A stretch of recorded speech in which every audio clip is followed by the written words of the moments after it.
Mrs. Sarah Guthrie, granddaughter of Woody Guthrie. As I was walking that ribbon of highway, I saw above me that endless skyway. I saw below me that golden valley. This land was made for you and me. Let's sing it together. This land is your land. This land is my land. From California to the New York Island, from the Redwood Forest to the Gulf Stream waters. This land was made for you and me. Oh, I've roamed and rambled, and I follow my footsteps through the sparkling sands of her diamond deserts, and all around me a voice was sounding. This land was made for you and me. All at once. This land is your land. This land is mine. To the New York Island, from the Redwood Forest. This land is my land. From California to the New York Island, from the Redwood Forest to the Gulf Stream waters. This land was made for you and me. This land is your land. This land is my land. From California to the New York Island, from the Redwood Forest to the Gulf Stream waters. This land was made for you and me.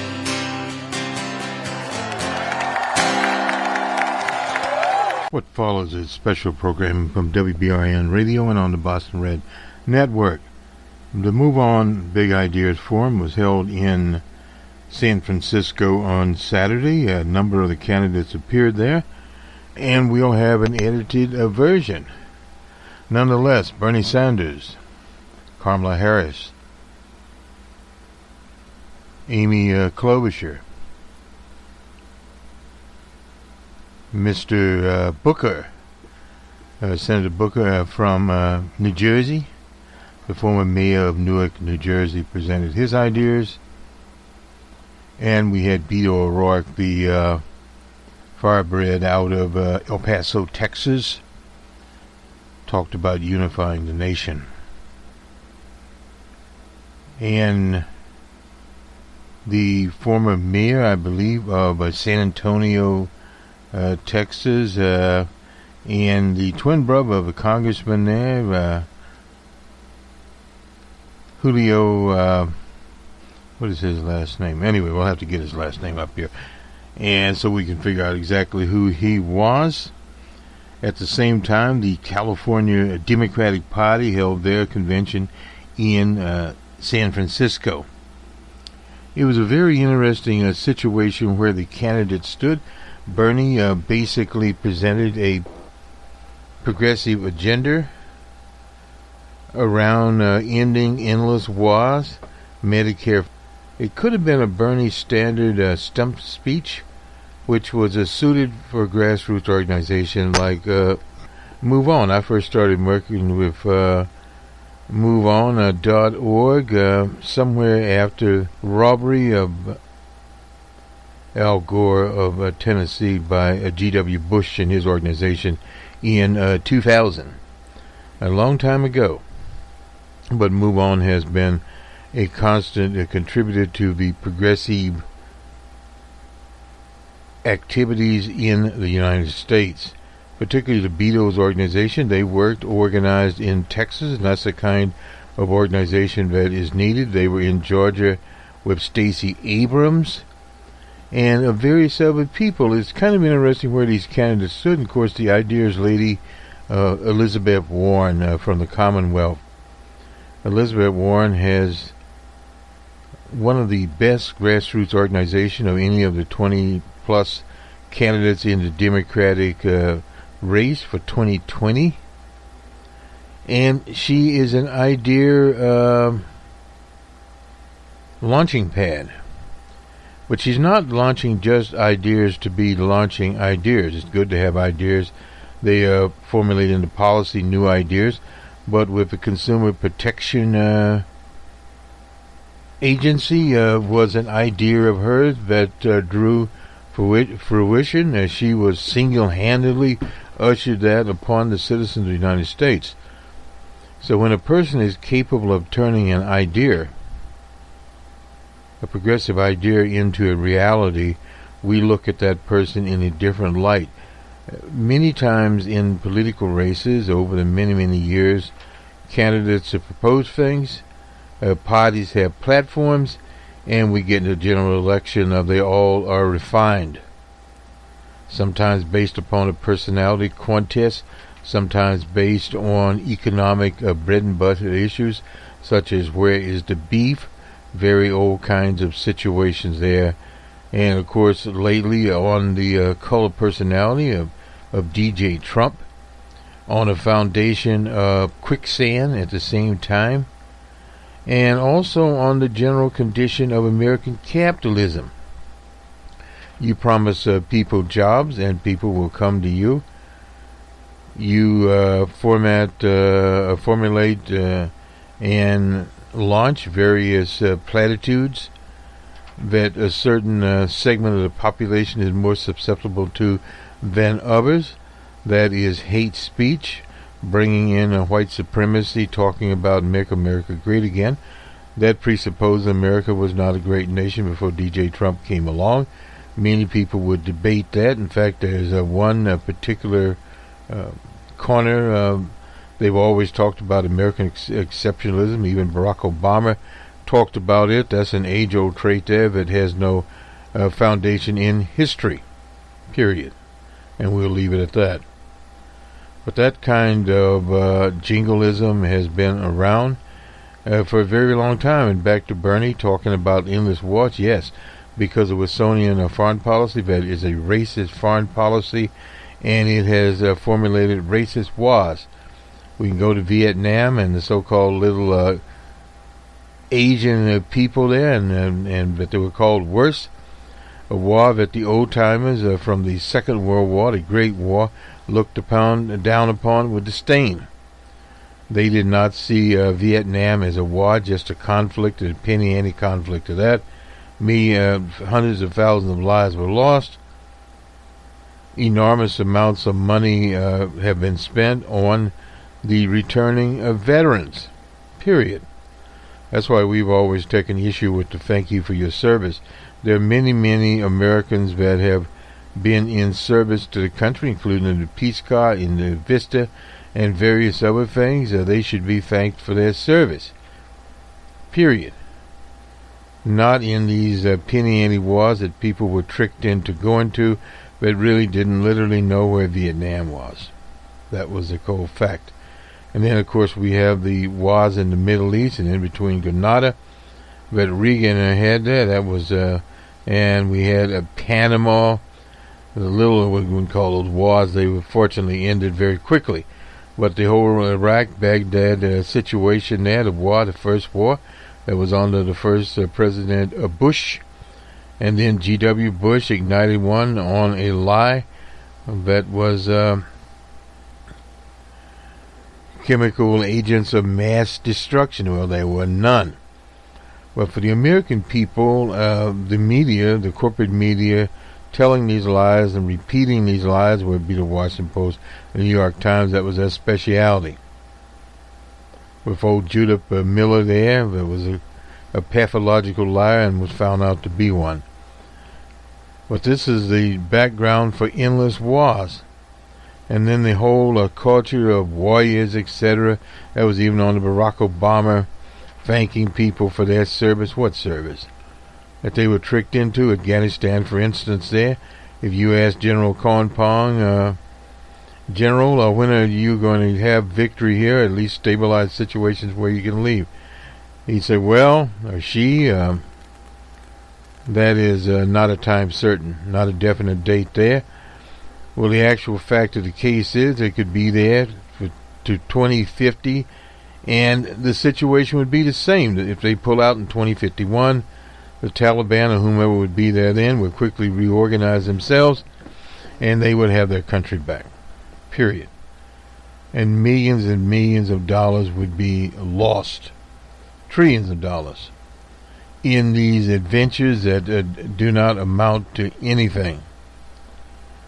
We now have an economy, Elizabeth Warren, of course, Bernie Sanders talked about this, of inequality, and so did Cory Booker. He wants baby bonds. Baby bonds are baby bonds, but those are just transfer schemes. We need something better than that. We need to remake the society itself. And as Amy Klobuchar, who leads this off, talked about the basic thing. The country has to be taken back. You can't get anything done until you get the gang that's in Washington now. That is the Trump-Pence gang, and add old man McConnell in and various other actors until you get those people out of Washington. Then you have a foundation to start moving. But you have to have programs that benefit people. Period. Working people. And sensible programs. Until you have those, you are not going anywhere at all.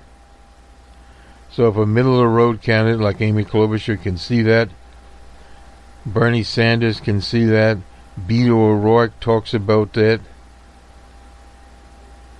a particular situation, and if you go to Kamala Harris, incidentally, the event was some animal rights activists took the mic from Kamala Harris, and then they cut the mic off, and he fully explained that he was an animal rights activist, and of course he got on national TV.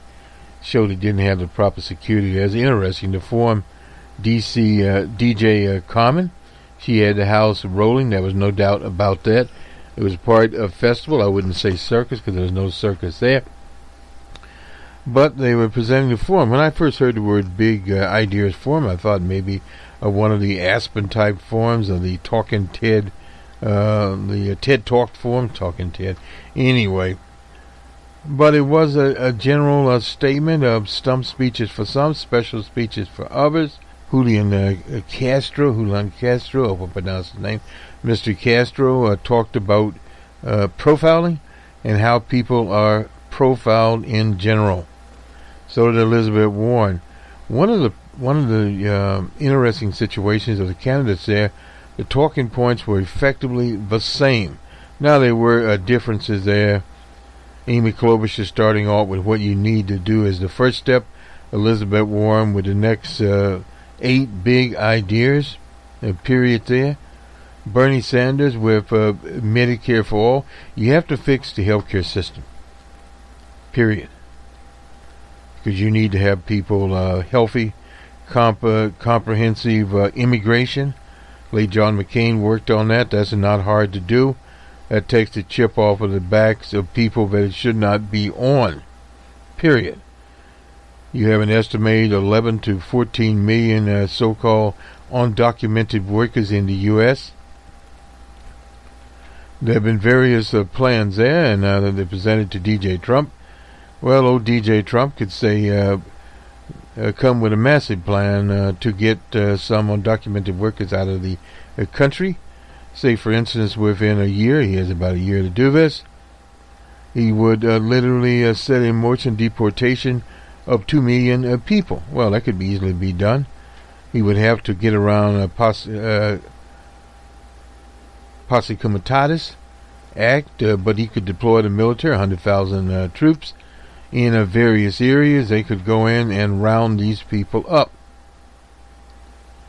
and then give them perfunctory hearings, very quick, maybe digital hearings or what have you, and then they would have to have massive amounts of aircraft and buses back across the border somewhere. I mean, it would be a massive effort. You're talking about 2 million people. To get them out, to get them into some temporary detention centers, and you need to empty those detention centers out in a matter of days, not a week. So they really wouldn't be detention centers. They would just be holding till you could pull up the airplanes, buses to get people to different airports. You'd have to divert military planes or commercial planes, anything you could to get people back to the countries. And of course you'd pull those people out of the labor force. Well, the labor force, they have to fend for itself on something like that, but you would get around all that, and then you would have, what, a 2 million launch pad for people coming into the country. You had literally cleaned the country up. But they're not going to do this. They literally have immigrants there. They're lucky if they get 50,000 people out of the country in a given year, 100,000 at the most. They haven't been able to do that. They are sending back families, sending some people back. I'm not sure. We'll have to get on a future program the actual number. But this is what it revolves around: endless wars, Medicare for all. And then we get into California, and a big fight there in the state of California. Most of our reporting will come out of California. And this starts with Politico and the whole argument. Labor's angry over the Green New Deal, greets 2020 contenders in California by Deborah Kahn. Anyway, blue-collar union workers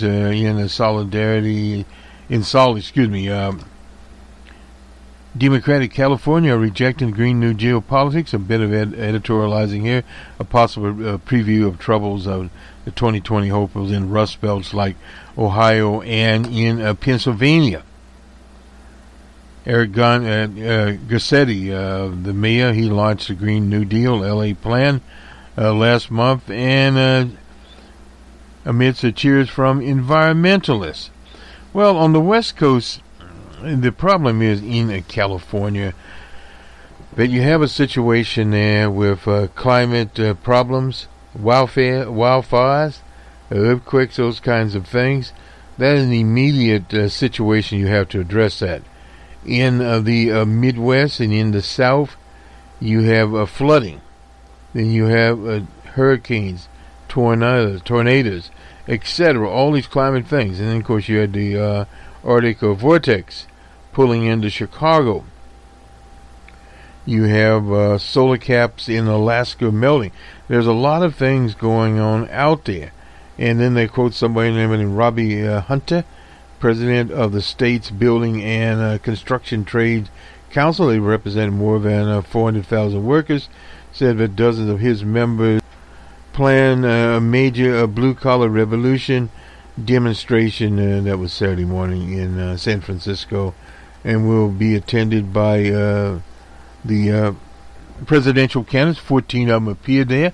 Not Joe Lunchbox Biden. He was someplace else. And an estimated 5,000 delegates. California labor forces this week, and expecting that, in fact, they did. Rusty Hicks, who heads the California Labor Federation, the candidate in a contentious race to chair the Democratic Party. And he sent a letter opposing a ban to hazardous acid from refineries.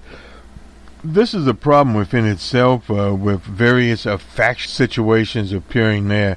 From Jessica Levinson, she's a member of the LA Ethics Commission and a professor who teaches politics and ethics at Loyola Law School. Let's see.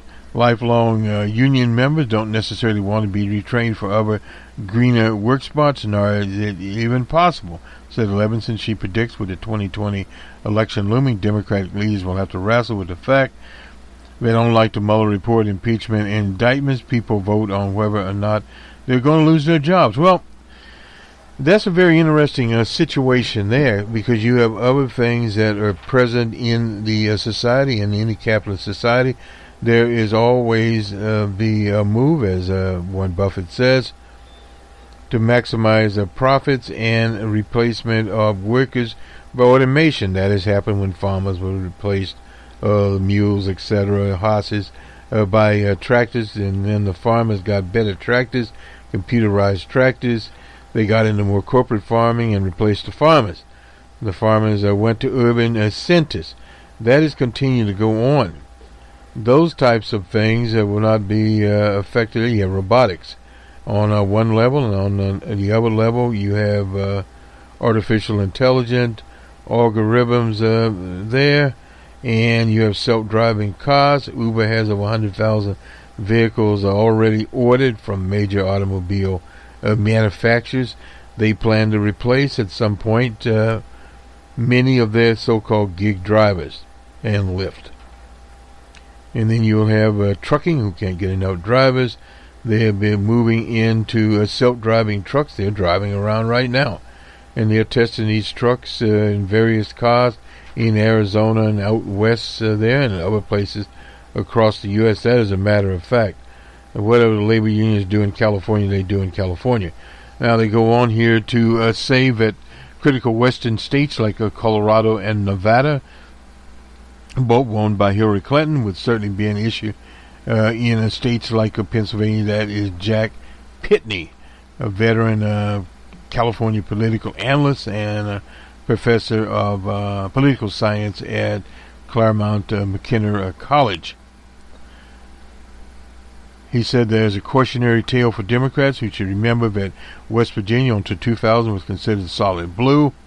Republican strategist Karl Rove, Uncle Carl with him last night, working for candidate G.W. Bush, pushed the fact that the Democratic nominee Al Gore offered the earth in balance, a fact that didn't sit well with coal mines. Well, coal mines have been put out of business not by Al Gore, his book, but by the evolution of history, and that is gas. They're moving to gas-powered reactors or power stations, generators, a turbine, wind, and a lot of people are using wind, a lot of people are using a turbine. They are all over Nebraska. If you go there during the campaign season, you will see that in in Iowa, Nebraska, that Midwest area where there is a lot of wind.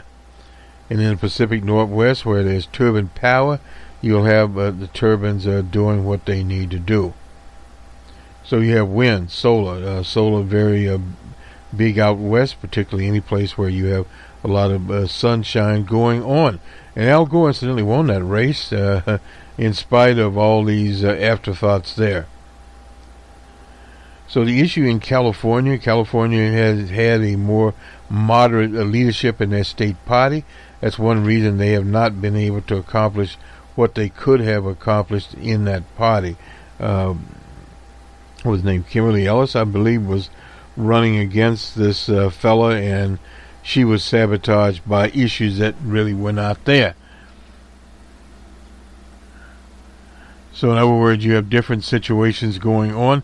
The International Brotherhood of Electrical Workers in Los Angeles said that Garcetti's move is just the latest on the environmental front that is pushing his members towards the GOP.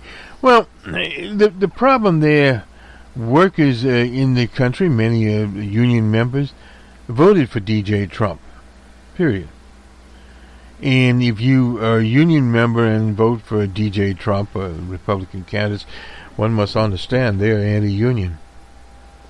Example, Boss Walker in Wisconsin, until the boss was finally defeated and sent out to pasture, as LBJ would say, was going to foster in a right-to-work bill. Same thing happened in Michigan. So any trade union that endorses Republicans is like a chicken, as they used to say, voting for Colonel Sanders. Of course, Colonel Sanders is now running baked chicken, and he's an African-American. Oh, well. The days have updated things. But the whole issue here is in terms of unionization. You look at the track of the Republicans. Yes, they moved there. And DJ Trump ran on getting some of these old industries back in. Some of them did get in. Some jobs were restored. And then thousands were lost. But this is just a tip of the iceberg when we start talking about automation. Example at Amazon. People that package in their fulfillment centers, over 1,000 of them have been replaced by a packaging machine that is basically a robot. The robot's there now, but this is in the packing area, and more of those people will be replaced. You can expect that. In any factory setting, there's always some form of automation there. There will be more automation there. The financial system will change from an evolutionary standpoint before a revolutionary standpoint. So this is something to remember. These unions do whatever they wish. They can vote Republican, they can vote Libertarian. They are buying themselves time, but that's false time. Things move much, much more quickly than they would assume that they would do. So that sort of leaves that where it is. While most political observers say that the state is unlikely to shift red, Garcetti told Politico he's keenly aware of the concerns. No doubt about that. There are a lot of concerns there. They won't be shifting red because the economy itself has changed. Period. So union members and national resource workers, the bill was over that would have had a dramatic impact on their jobs. That's from some lobbyist named Welch, whose firm represents the International Brothers of Electrical Workers, United Workers Union of America, and the State Pipe Trades Council, among other unions. This is was stalled this month after union members turned out in force. This at the Capitol, defeated bill would have curbed oil production by establishing a 2,500-foot buffer zone around a new oil and gas wells. There are, yes, in California, that aren't on federal land. The setback had applied to homes, schools, hospitals, playgrounds. Going forward, in local ordinances like in Kearns County, they have a 1,500-foot buffer. In LA County, only 300. So you can't drop an oil well right in somebody's backyard. Period. So these are some of the things that in California legislatively have been stalled, but according to the Sierra Club director there, Catherine Phillips, said both Garcetti and Green New Deal backers, like her organization, are all about just transition that would be fair to both labor and the environment. She says environmentalists and union members agree on goals, but differ on how to reach them. Well, the only unfortunate problem on some of these things, because usually they say basically common thing is that there'll be a 10-year leeway. It'll turn out to be less than 10 years. And what do? You're going to eventually be forced, particularly in places like California, on the wildfires, to do something about it. In the Midwest with these increasing floods. And at the same time, there's a threat from Republicans as far as disasters. What they would like is local municipalities and states to pay for it on their own. Now, some states like California have the financial wherewithal to do it, but some of the other poor states would not. And this is a big problem. Disaster, climate change has become a financial issue now. We put it in our model at Cranston Analytics. We've long since had it there since Katrina and beyond that. How much damage does a Katrina cause in terms of loss of lives, businesses, etc. across the thing? What happened in New Orleans? Billions of dollars were lost. People were relocated, etc. Paradise, California. These are some of the things that backdrops to Democratic Convention in San Francisco and the big ideas of forum. So what will follow us will be the Big Ideas Forum. Let me move on here. Sorry about taking a little bit of time here, but we did. This is Rusty Hicks, was elected chair of the party. He's with the LA Federation of County Federation of Labor. He bested out an actress. This is Kimberly Ellis. Finished second to succeed a disgraced Berman, who resigned last year, not related there.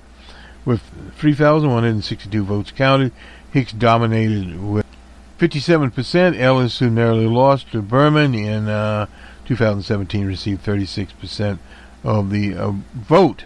So that was basically how these things. That was at the West W Hotel in San Francisco. Don't know where it is. Probably some renamed, a new one. But nonetheless, Hicks told reporters, I think it means we have to have a clear code of conduct. That's because of the last one left. These code of conducts are very, very big these days, and whatever the self-management there, and so-called personal responsibility. The Republicans used to love to talk about this. Now it's code of conduct. But supporters of Ellis, who would have been the first woman to lead the state party in more than 30 years, and the first African-American to chair it, said the vote represented a missed opportunity for the party to show it takes new voices in the issue of representation seriously. They don't have to now. They got the votes. Dallas Fowler, a delegate from Los Angeles, said Ellis's candidacy was a chance to make history. Well, they weren't interested in making history. Politics as usual, period. She burst onto the political scene. This is Ellis.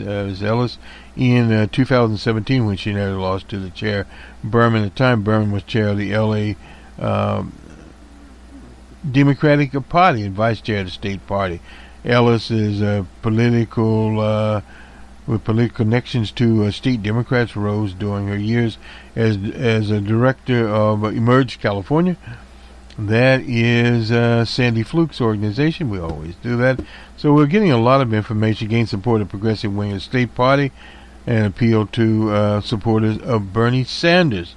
In this year's contest, Ellis' support of financed elections raised concern amongst the Democrats that she would further limit corporate donation, which she should, from them, a move that they would claim that would handicap them. If we don't have a supermajority or a majority, then that puts us our politics in peril. That's according to Kevin DeLeon, who was the Democratic leader of the state Senate when Ellis narrowly lost her first race. DeLeon said he has some concerns 2 years ago about Ellis and decided to endorse Hicks, a longtime friend, a traitor. That kind of politics in California does not serve the highest or best interests of the party. Let's do the sports here. The Bruins in St. Louis took a game of 3, and this is from Dan O'Shaughnessy in the Globe reporting here. We won't go into all of it. The locals waited 49 years for this, almost 18,000 days, and a lot of the Mississippi ice water on the bridge. The Bruins skated into the Enterprise Center on Saturday night, cut the hearts out of the St. Louis Blues and their fans, wobbling after a 3-2 loss at home and playing without Charlestown's Matt, who has a concussion by a dirty hit in Game 2. The Bruins punched back with a dominating 7-2 win in Game 3 over the Blues. The series is hard and heavy hits, heavy creams, heavy mental thumpers. He ain't no heavy, he's my winger. The Bruins hit the Blues back. It's a nasty, smashing mouth hockey. Well, anyway, we were ready to play. That was the coach of the Boston Bruins, Bruce Cassidy. I don't know if he's any kin to Hopalong Cassidy or not. The St. Louis Blues coach Boobery. Maybe I pronounced his name right here. What did Boobery say? Was asked about his team's discipline. He answered there are some deflections, the coach said. We do have a limit. We'd have to limit the penalties for sure, and it burned us last night. Well, we were too excited there. Playing dirty only helps you sometimes. Things got up to a wobbly start for St. Louis when the Blues management played Aerospace Dream On while featuring a blue light montage on a video board behind the before the puck dropped. It was a curious choice to use a Boston band to rally a St. Louis crowd. Aerosmith. It's like using Chuck Berry tune to fire up the masses on Causeway Street yesterday in Boston. Anyway, so much of that for the Bruins. This is the St. Louis Post-Dispatch. Power play delivered a knockout blow, and this is by Tim Timmerman. Anyway, Timmerman here. The Bruins power play has been the best in postseason this year, and even with the Blues allowing one power play goal in each of the first 2 games, that was considered an effective penalty kill. The Bruins went on in Game 7, 31.7% of their chances, and with a man advantage, and limited them to 20% of a good thing. But the problem with that was that given the many choices, sooner or later the Bruins power play was going to break. loose, and that happened on Saturday night. He ended it right there. And let us move on here. This is a lot of news from out west. Elizabeth Warren's on a roll and still facing big obstacles in her candidacy, as you'll hear her come out here. She is pressing ahead with a tortoise in hairstyle. She has carefully homed proposals. We talked about that before. Child care, student debt relief, tax on giant fortunes. Dealing with opioids. She has invested heavily, and this is in Iowa and other states with early primaries. She has a crisp on changing a populist message. You need that there, and now works with people with money and power and not the middle class. This is my life's work, she said in a phone interview. While traveling in Ohio recently, what happened to America's middle class has been a central issue. This is a core issue that she is bringing out. Even if she surpasses Sanders as the left's principal attorney to Biden, however, the other impediments loom. She is being held back by a peculiarity of this year's Democratic primary electorate. The voters are more than ever acting like pundits and basing their own candidate preferences on electability. I love Elizabeth Warren's energy. That's according to Rose Wilson, president of Communications Workers of America's, local in eastern Iowa, who helped Warren, who heard Warren speak at a Democratic Party dinner, but supports Bernie Sanders. Well, that is it out there. And some of the other people also there. Kamala Harris did very well at her dealing with the Kavanaugh. Then you have Beto O'Rourke traveled to Yosemite National Park to roll out a climate change plan. Cory Twitter King Booker tried to upstage the ante in a gun safety debate by calling for firearms to be licensed. Fireworks, excuse me. Well, I'm wasting his time. There's an excellent article on he and his friend of his, who was a right-wing, or still is a right-wing rabbi, when they were at Oxford. Yeah, so there you go.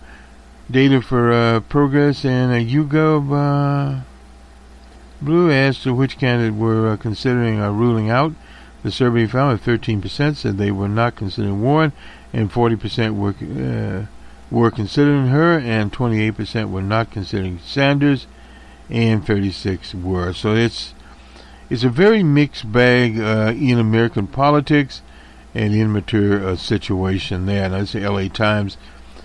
Excuse me, various people that addressed the convention there. Beto O'Rourke, picture of them. I'm not sure which one. We'll use one of these. And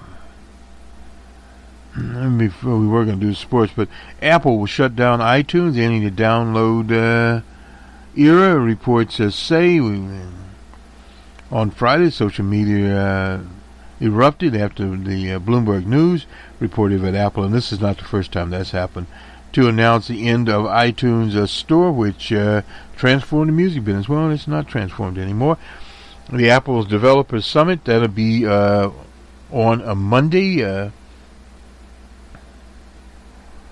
Expect an announcement of a reconfiguration that will divide iTunes offerings into different applications for music, TV, and podcasts. That's according to Bloomberg. They're trying to stay with iHeart. Incidentally, we can be heard on iHeart. We are somewhere on iTunes. I'm not certain as to where we are, so I can't tell you. Anyway, to the baseball scores. The Twins that were in Florida with the Rays. They're Twins 6-2. Cleveland and the White Sox on the south side of Chicago. Cleveland at 5-2. Kansas City and the Rangers in Texas. The Rangers, Texas, they call themselves now 6-2. And in 13, the Brewers at 12-10 over the Pirates. In Pittsburgh, the Giants and Orioles in Park, 8-2 Giants. The Tigers in Atlanta, it was Atlanta 6-5 there. The Nationals and Reds in Cincy, Nationals 5-2. The Red Sox were in New York, Yankees 5-3 in that game. They both had 11 hits. A game we tuned into, our Cubbies were in St. Louis. It was a rain-delayed game. It finally ended up the Cards 7-4 over the Cubs. Cubs had 7 hits, and the Cards had 12 hits and no errors on both sides. The Angels are 6-3 over the Mariners in Seattle. The Blue Jays and Rockies in Denver. The Rockies rocked 4-2. The Marlins were down in San Diego. Marlins 9-3. The Astros and Athletics in Oakland, it was Astros 5-1. And another game we tuned in, it was a very good game in 11 innings. The D-backs came back, where in a game they were down by 4, I believe it was. 6-5. They had a walk-off home run there. The D-backs had 11 hits and no errors, and the Mets had 9 hits and 2 errors. And finally, the Dodgers win 1-4-3 over the Phillies in Los Angeles. The Dodgers had 8 hits and 1 error, and the Phillies 7 hits and no errors there. So that is where they are, and I think we have given most of the other scores here. At least we're trying to give most of the other scores here. And let me just make sure we're giving most of the other scores here. Okay.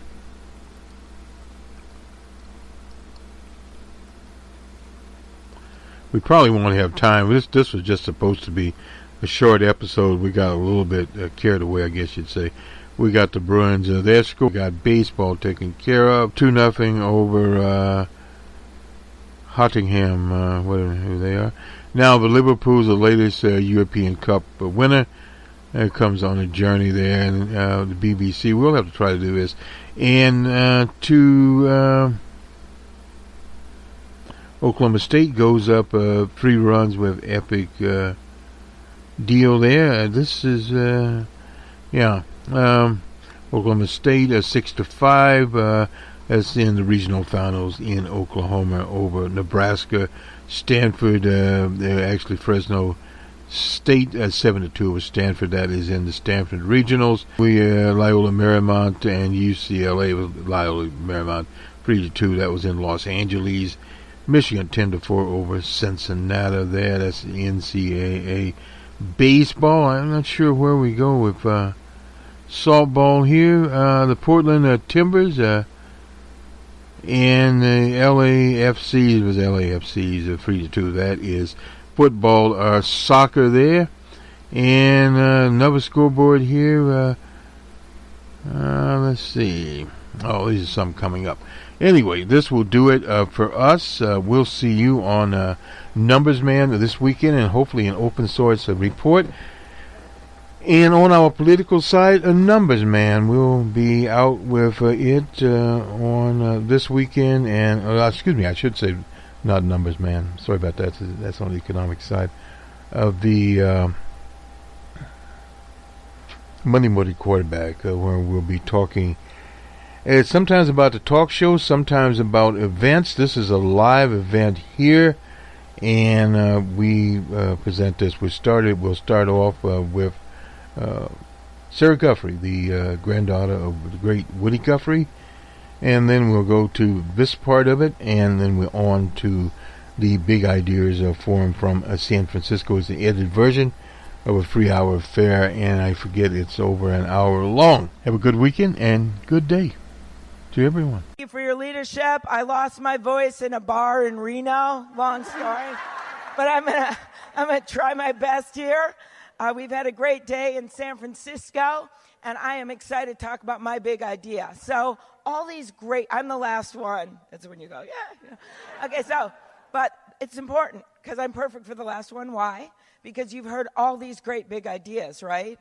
Things about immigration and pay equity, and Julian just talking about criminal justice reform, and all of the work that you want to get done here when it comes to climate change, right?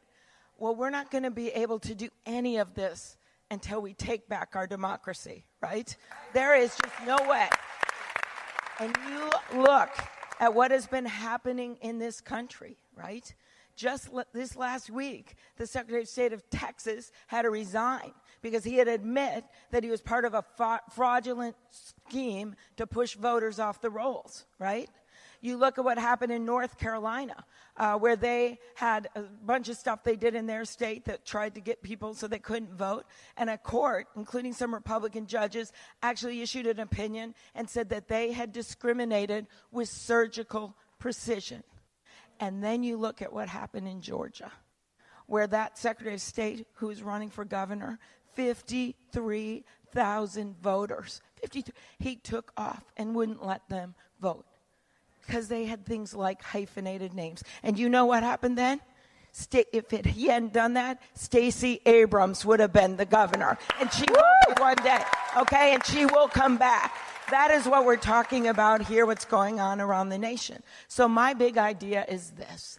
Once we take back that presidency, and we will, okay? Look what we just did in 2018. Once we do that and we keep the House take back, what we have to do is pass a national federal law to register every kid to vote in this country when they turn 18. That is my idea. Not just the 17 states, not just the 17 states that are doing it now, but all across the country. You know what this would mean? In 1 year, estimate 22 million more voters. And right now, when you look at the numbers, 1 in 5 people aren't registered to vote. And the numbers are even worse and harder for African Americans and Hispanics. And the only way we have a democracy that works is if everyone has a seat at the table. For me, this is personal. So I grew up without a lot of money. My grandpa worked in the iron ore mines. He couldn't graduate from high school, so he saved money in a coffee can so he could send my dad to a 2-year community college. And he did that. My mom, she grew up in Milwaukee, which is going to be the site of our convention. And she wanted to be a teacher. She moved to Minnesota. She was a proud member of the union, and she taught second grade till she was 70 years old, right? And I stand before you today as the granddaughter of an iron ore miner, the daughter of a teacher and a newspaper man, the first woman elected to the U.S. Senate from the state of Minnesota, and a candidate for President of the United States. That no matter where you come from, right? No matter who you know, what the color of your skin, who you worship, who you love, that you can run for president of the United States. That's what this country is about. And so when I first started running, I didn't have any money. I was running against, for my old job, I was running against a congressman's sister, and she spent, I think, 3 times as much money as I did. And then I won that. And then I ran for the Senate, and again, I'm running against a congressman this time. I have a lot less money than he does. I remember one day I was like, okay, what am I going to do? I got to raise like $10 million, and no one would call me back because I couldn't pronounce my name. I had no money that I could put in. I finally just called everyone I knew in my life, and that is when I set what is still an all-time U.S. Senate record. I raised $17,000 from ex-boyfriends.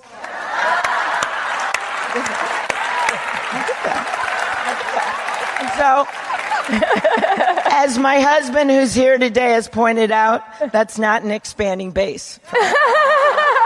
And I am like not taking fossil fuel money, right, or lobbyist money or any of that. Most of my colleagues that have been up here today aren't either. And that's why we all need your help. And that's why we're going to run this the right way. In my state, the Paul Wellstone way, right, which is all about grassroots work and making sure that we're doing it the right way. But none of this is going to happen if we don't make it easier to vote. And the other things I add to that, and then I'll sit down and take some questions, is we need to take the dark money, the insidious forces out of our politics by passing a constitutional amendment to overturn Citizens United. We are never going to get where we are until we do. We are never going to get ahead if we don't do that. Never. And we need to stop the purging of these voter rolls. Sherrod Brown, because he and I have a bill that would stop that in its tracks. We need to pass that. We need to have public financing for federal elections, right? And we need to declare Election Day a federal national holiday. That is how you get people to vote. That's what we need to do.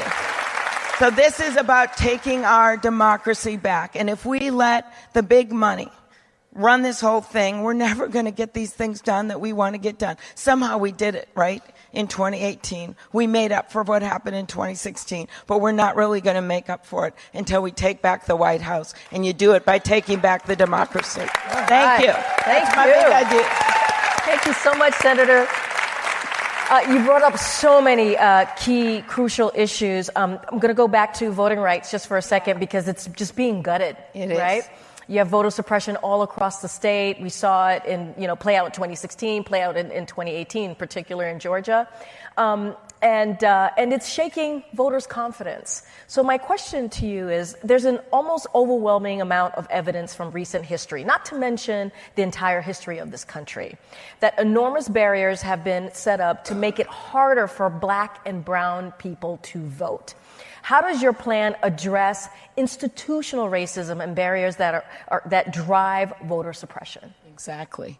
Well, first of all, when I look at those numbers, I was just looking at them. African Americans registered to vote 69%, Hispanics 57%. And remember, I told you the national average is 1 out of 5. So you can see those differences. So what I think that we need to do is, first of all, reauthorize the Voting Rights Act, right? That would get at the targeted discrimination that you're talking about, because these other things get at it in a way for everyone, but that allows us to go state by state. And you know what happened when that conservative Supreme Court reversed part of that law that had been on the books for a long time. Immediately, dozens of states started to enact these voter suppression laws, and they're still trying to do it. Some of them are getting overturned in court. Former Attorney General Eric Holder is taking this on along with a lot of other people around the country. We've actually won some of those court cases, but I don't have a lot of faith in this Supreme Court to have our back. Duh. And so that is why I think so much of what we need to do is legislatively, and that's why this 2020 election is about all these big ideas you've heard, but fundamentally it's about this. And by the way, every time, like just happened in Nevada, okay, when we have a governor that's going to look out for people's voting rights, and then when we have a legislature, we need to act. We need to act on labor law, get rid of right to work. But you know what they just did in Nevada? Just like in Florida, although they're having trouble implementing it, they finally said when people get out of prison that felons can vote, that their civil rights are restored, and they just did that next door in Nevada. And so we should be doing that all over the country. And that's another way we could handle things federally. Thank you. And by the way, it's, as we know, it's all people that want to have that vote restored. And so we got to have it work for everyone. Right. And as Corinne mentioned, so much voter suppression happens at the state and local level out of the reach of the federal government. So it sounds like part of your plan is to focus on the federal, on state level policy as well, to make sure that Black and brown voters who live in states like Georgia have the same right to vote as white voters here in a place like San Francisco, when each state makes those laws. I also want to ask you about foreign interference in the election, which we know was a big deal in 2016. And how do we ensure that doesn't become a problem for us again in 2020? Okay, thanks. This is about foreign interference. And one word I never want you guys to use as you go out and talk to your friends about this is the word meddling, okay? Like meddling in the election. That is what I do when I call my daughter on a Saturday night and ask her what she's doing, okay? That is meddling, all right? So what Russia did is they invaded our election, right? They didn't do it. They didn't do it with missiles or tanks, but they invaded our election all the same. And so what I think we need to do there to protect ourselves, I mean, obviously there's a lot we need to do with the Mueller report. That's for another day. And for Mueller and getting this moving in the House. But the other thing that we need to do is to make sure that we're secure in 2020. So here's what I do. Number one, we've already gotten some money out, and I led that effort actually with Senator Langford to get the money immediately to the states before 2018 election this last time. We did that $360 million. The second thing that we need to do is to pass the Secure Elections Act. Sounds boring. It isn't. What it is, it's a bipartisan bill that Langford and I lead. We've got Burr and Warner on it, right? The intelligence head. Kamala is on it with our... just a bunch of people. And so that thing should have gone through. What does it do? It requires backup paper ballots, okay, in every state. 14 of them don't have it right now, and audits and other things. You know what happened? We were ready to get a vote on that bill last December. It was going to the floor. You know who stopped it? The White House. You're right, Mitch McConnell too. It was the White House and McConnell. What the White House did is they literally made calls to Republican senators to stop it. So we have got to push this. And the other thing I would say is to make sure that those social media ads, you know, the ones that they did, there was an ad, you talk about African-American voters, that had an African-American woman. Actually, she called our office because her ad had been put up during the hearing. She's an innocent woman. They used her face on an ad. They bought this ad with rubles, and they targeted this ad right before the election, and they put it in African-American neighborhoods on Facebook pages. And it was her face, and it had a fake Hillary logo, and it said, "Why wait in line to vote? You can text your vote at whatever, 84543. They did. That is a crime. And so those kinds of ads hurt so much in the election. We didn't even know what they are. So that's why this Honest Ads Act that I'm leading requires that the same rules for newspaper, TV, radio, when they say who pays for them, and they have to keep them on file, applies to the social media companies. That is where all of that money is going. $3 to $4 billion is projected to go on the internet. And when they at first told me, we don't know what issues of federal legislative importance are, I had a hearing. I said, you know what, you guys are really big companies. My radio station in Thief River Falls, Minnesota can figure it out. So we can't take that for an answer. And we've got to, if we can't get the Republicans to pass this bill, it is bipartisan now. There's a dozen people on it in the House. Then we've got to push every single social media platform. Some of them are doing it voluntarily, and we have to push every single one of them to do it. Thank you, Senator. Thank you. So, Senator, as you know, we're asking all the candidates to answer a Move On question. Okay.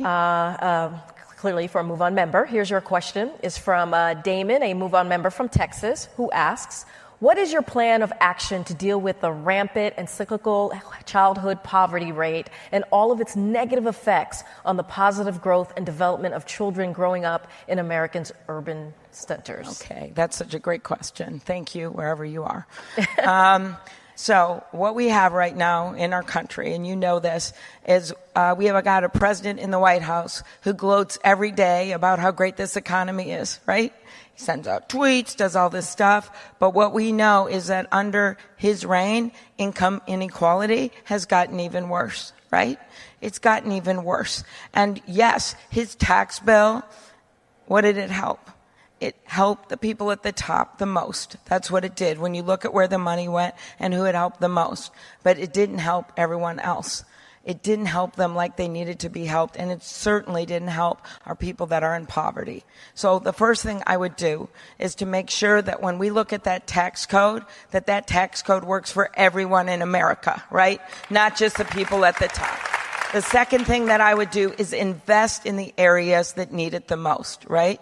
Because, and Congressman Clyburn has worked on this, Cory Booker, who you heard from earlier today, has a bill on this, and that is to make sure that the investment, and not just USDA that it is right now, the investment goes to the impoverished areas that need it the most, that have had poverty for years and years and years, because our America doesn't rise if we're not all part of it. And that's what's happening right now. Other things that I would do. I would look at this from the beginning on and understand that there is racism right now in our society. And if we don't know that, talk to that African-American woman who went to the maternity ward in New Orleans and said her hands were swollen up. Did nothing about it, and she lost her baby. That happened. Or the woman in Minneapolis, who I know, who went shopping, and she's in a store. She's a vice president at a company, African-American, great leader in our country and in our city. She gets followed by store security the whole time. Or the fact that African-American women make 61 cents for every dollar a white man makes, okay? So if you want to do something about child poverty, you have to understand that institutional racism, and all of your policies, when you're talking about urban policies, have to be designed with that in mind. That starts with the maternity standards, and your last speaker, Kamala, has worked a lot, or two speakers ago, on this issue and has a great bill on that. You then move into early childhood, right? The number of words that kids use makes a big difference with how they do. And you make sure that we're much smarter about where you're targeting money, and we make sure that people have early childhood. Then you go to our public schools and make sure those are well funded. And by the way, maybe a good start would be to get rid of Betsy DeVos, all right? Okay? One might consider that an easy applause line. I don't know. Okay, then you move after that. You move after that to make sure that college is available and understand that there are many paths to success for people. You know, my own sister didn't graduate from high school, and she went and worked in manufacturing for quite a while, and then she got her GED, and then that gave her the confidence to go to community college. She did that for 2 years, and then she got her college degree. So we have to understand there's many paths. We have to make it more available. I would like to make Pell Grants. That's not the loans. They're much better, right? The Pell Grants, much more available. And by the way, if you want to know how you're going to go up beyond 50,000 for the income level, go way beyond 6,000, and how do you pay for it? With the Buffett rule. You know what Warren Buffett said? He said, why does my secretary pay a higher percentage of taxes than I do? You know how much that brings in when you change that? $124 billion. That could pay for a lot of students for college. Okay, then you go to retirement. And here's one little other good idea I'll leave you with because I got this stage. This is something that actually SEIU supports. It's a new idea that I put out there with Chris Coons. We just introduced the bill. And that says for people that are working places in this new gig economy that don't have 401ks, that don't have a way to save, that you make sure that they can have retirement in addition to Social Security, which of course you keep strong. And what we do is we say, let's take 50 cents an hour for smaller employers. We'll help them with a tax credit that can get paid for by this hideous tax bill when you repeal the regressive parts of it. And then they get to take that retirement with them. It sounds small. It adds up to $600,000 over a lifetime. They get to take it with them wherever they go. They get to have it if they're part-time or if they're working a bunch of jobs, right? And it helps young people right now who have no way to save. And the other thing about it, when 4 out of 10 Americans can't even afford an emergency bill, 4 out of 10, it makes sure that you can take out the first $2,500 without penalty for emergency expenses. So if you want to look at what we do about child poverty, you start there. And I know a little thing about this because my daughter went to public school the whole time she was K through 12, and we were in a school in Minneapolis that was, I just checked it to make sure it was like 90% free and reduced lunch for a number of years. So I saw firsthand for kids that were like maybe getting their dinner in the vending machine. That happened. Or I would see in the lunchroom when they'd be trying to take extra lunch, and thank God we have good lunch and breakfast that we had for the kids in that school. But I got a front row seat to that, and I can tell you that if we are going to have kids be able to get out of this poverty cycle that we're in, we have to have good schools, they've got to have good food, they've got to have, their parents have to be able to be employed, we've got to have a safety net, but more than anything, we need economic opportunity for them and for their families. That's it. So we've got 2 minutes left, and one last question for you, but it is a really, really important question. I love your shirt. On the courts. Cool. The courts. On the courts. Yeah. So Mitch McConnell and Republicans have spent years and years stacking the federal courts with conservative judges from the Supreme Court on down. With lifetime appointments, how can we win progressive change in light of this? Okay. All right. So there are some ideas out there for changing the composition of the Supreme Court. I'd be open to that. But I got to also look at what we can get done. I think, first of all, right now, at this moment, we are doing everything we can to resist some of these judges. And we have been, in a few cases, successful. When they've done really racist things, we've been able to get Republicans. And we've also, when they really didn't know what they were doing, couldn't answer any questions, we kind of shamed them out of the job, okay? But those have been few and far between. So the answer is this. When I am your president, I know a little bit about this because I came from a lawyer background, and I've been able, by the way, I was there for 2 incredible Supreme Court justices. It's in Elena Kagan and Sonia Sotomayor on the Justice Department. So I think there's going to be some retirement, so I would immediately focus on that. When Barack Obama came in, he had the burden of coming in the middle of the worst of the downturn, right? And we hope that isn't going to happen to our country again. But hopefully we're at a stable moment, even though not everyone's sharing it, so that I can spend some time immediately getting those judges appointed, right? Not waiting a month, not waiting 2 months. And here I'm talking about district courts, I'm talking about circuit courts, and all of the damage the Republicans have done by moving up the timetables and getting rid of the filibuster on the Supreme Court. Well, guess what? That's going to go to our advantage this time, because we're going to be able to move those judges. And we've got to get them appointed and get it done. And I can tell you the judges that I put on the court at every single letter will be people that uphold the law of this country and not mess around with us. So those are my big ideas. All and right. I will tell you, none of it will happen if we don't take back our democracy. So get to work, move on. Thank you, everyone. Thank you, Senator Klobuchar. Thank you so much. My father helped to build the railroads out west, and my mom was a special education teacher. What we are experiencing today is not what they fought to build.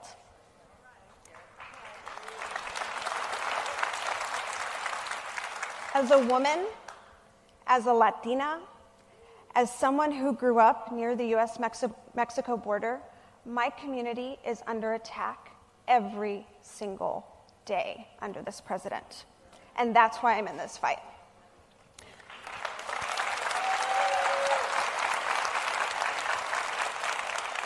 I want this country to live up to its ideals and to its true promise.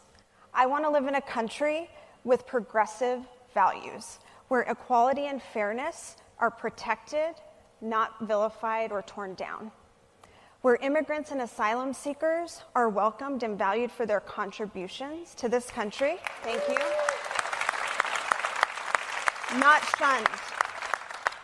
Where we don't have to worry about more senseless acts of violence like what happened in Virginia yesterday and what happened at Parkland and what has become something that we have become numb to. And where economic opportunity is available to everyone. People are systematically under attack in this country every single day. Black, brown, LGBTQ, women, immigrants, people have to work 3 jobs to put food on the table, and people who might have their health care taken away any day. Our democracy is fundamentally under attack every single day, and we cannot take that for granted. That's why we're all here. Generations before us have stood up to fight for it, because it will not save itself. We have to fight. So what each of us chooses to do at this juncture is critical in this moment of history for our country, and will change the path for generations to come. And that work is on us.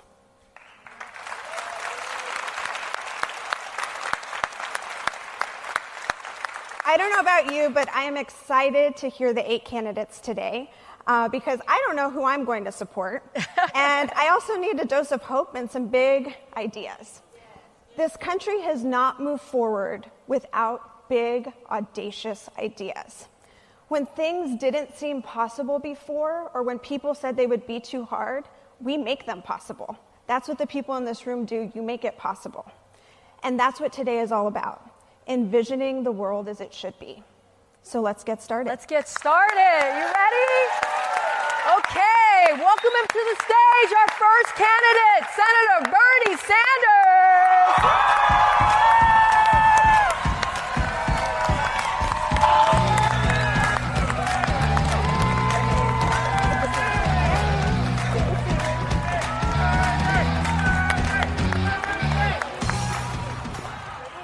Well, let me thank MoveOn for inviting me to be here with you today.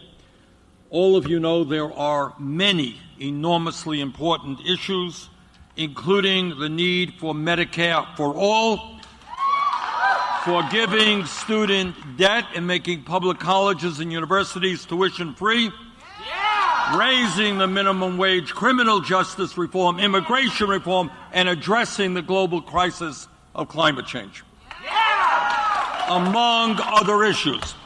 But there is one issue out there that does not get the attention that it deserves, a very big idea, and that is the need to stop endless wars and to bring the world together to find diplomatic solutions to international conflict. Today, we are preparing to send soldiers to Afghanistan who were not even born on September 11, 2001. We have spent $5 trillion on the wars that have taken place since, not just in Iraq and Afghanistan, but also in the Saudi-led intervention in Yemen, a horrific war. And now we have some of the same people that got us into the war in Iraq trying to start a military conflict with Iran. We have got to stop endless wars. We have got to cut military spending. Now, recently, I have been attacked because of my opposition to unnecessary wars. I make no apologies as a young man for opposing the war in Vietnam. I make no apologies as a congressman for doing everything that I could to prevent the disastrous war in Iraq. And I am proud right now to have led the effort to get the United States out of an unauthorized, unconstitutional war in Yemen. And let me be absolutely clear, with the Trump administration proposing to send 10,000 troops to confront Iran, I will do everything in my power to stop a war with Iran. It is time to bring our troops home from Afghanistan and Iraq. It is time for Congress to assert its constitutional prerogative and repeal the 2001 and 2002 authorizations that have been used as a blank check to send U.S. troops into harm's way. But it is not enough to just end military interventions. It is time to end the entire policy of endless wars. Using war and militarism as the first and only foreign policy tool has undermined the United States' moral authority, caused allies to question our ability to lead, drained our treasury, and corroded our own democracy. When we end endless wars, we can finally begin to ask ourselves, how do we move toward a global community in which people have decent jobs, adequate food, clean water, education, health care, and the housing that they need? How can we band together as a planet and end the absurdity of the rich and multinational corporations stashing over $21 trillion in offshore bank accounts to avoid paying their fair share of taxes in the United States and around the world? And obviously, how can we bring countries all over the world together, dealing with the existential threat, not only to our country, but the world, of climate change? No one country can solve climate change alone. This is a crisis that calls for international cooperation if we are to leave our children and grandchildren a planet that is healthy and habitable. And here is my dream. You want a big idea? Here is a very big idea. That maybe, just maybe, countries around the world today that are spending $1.5 trillion on weapons of destruction to kill each other, maybe we can band together and use that money to transform our energy system away from fossil fuel to sustainable energy and energy efficiency and save the planet, and in the process create millions of good-paying jobs. That is my big idea.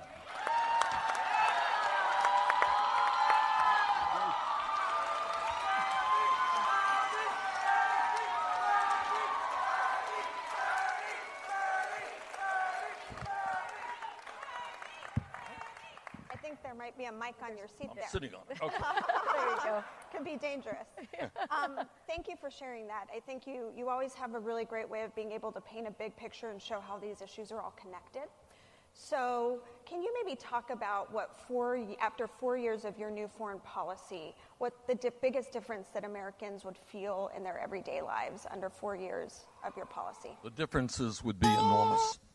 Imagine having a president who not only did not understand that climate change is real and causing horrific problems right now, but think about having a president that is reaching out to China and to Russia and India and Latin America and Africa and people all over the world and saying, you know what, let's stop killing each other.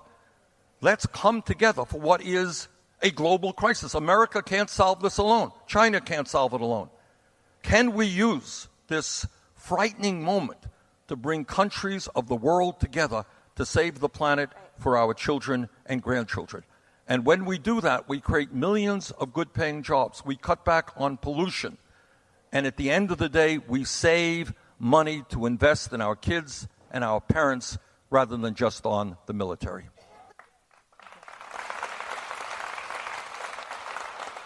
Senator, as you know, we asked MoveOn members to submit questions as well, and they can be on any topic. So our first question is from Lillian, a MoveOn member from New York, and she asks, what's your vision for immigration reform? And specifically, what's your plan for Dreamers and DACA recipients? Let me answer the second part of that question first. Right now, we have 1.8 million young people who have never known any country other than the United States of America as their home. As president, I would move as quickly as possible through executive order or whatever means necessary to make sure that these young people have legal status.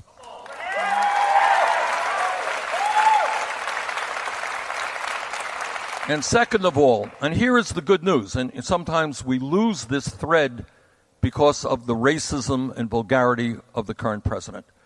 But most Americans understand that we need comprehensive immigration reform and a path towards citizenship for the 11 million who are undocumented today. You know, interestingly, you asked that question just yesterday. Just yesterday, I was in Pasadena, and I met with some beautiful young people, and you would be so proud of these young people. Mm-hmm. These are kids who are undocumented, who are not eligible for the DACA program. And they told me and everybody who was there of their fear. Do you know what it's like to worry that if you get into a car and that car is stopped because you don't have a headlight or something, yep. and a police officer comes up to you and says, what is your legal status? Yep. And then at that moment, your life falls apart because you or your parents could be deported and your family separated. There are millions of people in this country living under that fear right now. Incredible stress. So together, and I think this is what the American people want, we're going to end Trump's racism, we're going to end his xenophobia, his bigotry, and we are going to pass comprehensive immigration reform and a path towards citizenship for the undocumented.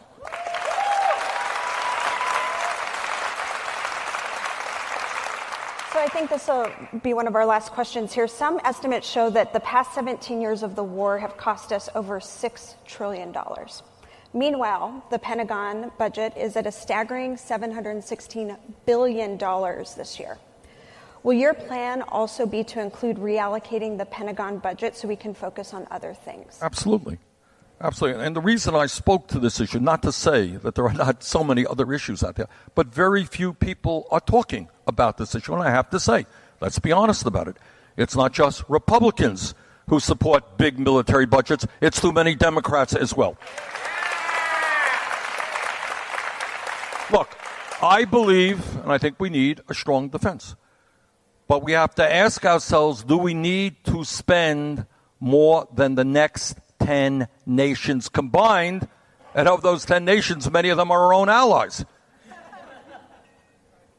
Is it, terrorism is a real threat. Al-Qaeda is real. ISIS is real. There are terrorist groups out there. We have to deal with that. But do we really need to spend over a period of years $6 trillion? Do you know what we could do with trillions of dollars in this country, we can provide health care to all of our people. We can make public colleges and universities tuition free. You know what it means in this country if we substantially reduce student debt for the 40 million people who are carrying that debt, rebuild our infrastructure, create millions of good-paying jobs. That is a lot of money. Yep. I mean, even in Washington, $6 trillion is a huge sum of money. And if we can begin reinvesting that money in our own people, we can significantly improve life for millions and millions of our fellow Americans. Well, thank you, Senator Sanders. Thank you very much for being here and making the time to be with Move On members today. We greatly appreciate you stopping by. Thank you so much. Let me thank you for the opportunity, and let me congratulate Move On for the great work that they do. Thank you. Thank you, Senator Sanders. Thank you. Thank you, sir. Good to see you. Thank you. Thank you very much.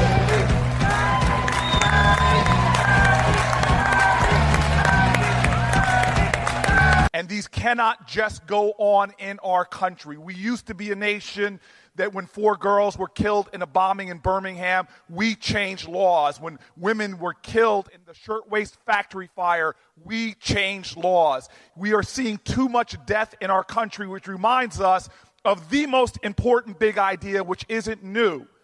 Before I get to mine, I want to repeat that because that's why we're here. The best big idea is that the power of the people is greater than the people in power. And when the people are united, they cannot be defeated. And so this kind of gathering about letting us understand that we are stronger and more powerful when we are together, standing, working, fighting. And this is a time that we got to be a people coming together to move on up, and in this election to make sure that Donald Trump out of the White House moves on out. And so, my campaign, we've got a lot of big policy ideas, but I want to get to the heart of one of the issues that is most threatening to our democracy, which is wealth disparity. We are a nation where too often the destiny of children is defined by the wealth of their families, the kind of schools they go to, the kind of housing they have. We are allowing wealth disparities in this country to grow to gargantuan proportions. Since the 1960s to recent times, we've seen the wealth of the wealthiest Americans be 6 times that of average working Americans. It's exploded to now 12 times that. And not only is this insidious in undermining the success of so many children, so many families, we've seen racial disparities grow over recent decades.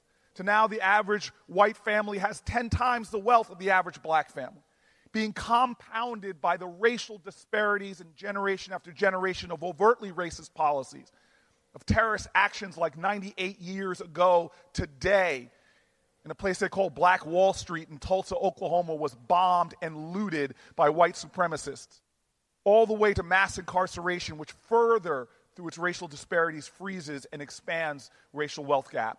My big idea addresses the wealth inequalities in our country as well as the racial wealth gap in our country by saying a nation that uses hundreds of billions of dollars to transfer wealth to people that already have it through our tax code, it's about time we target the creation of wealth equally for all children in America. And my idea to do that is something called baby bonds, making sure that every child born in America gets an interest-bearing account with $1,000 in it.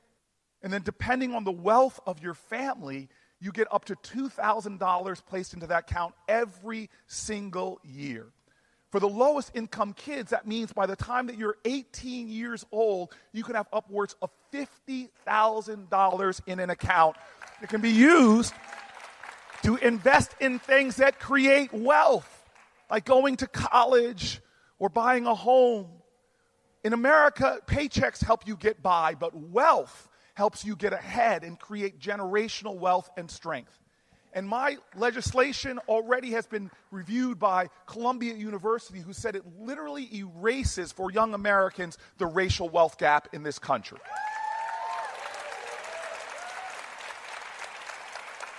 We are a nation where it should not be survival of the children of the wealthy of America. For my father, who didn't have wealth, he was born poor, He used to tell me, son, I was born so poor I couldn't afford to be poor. I was just PO, P-O. I couldn't afford the other two letters.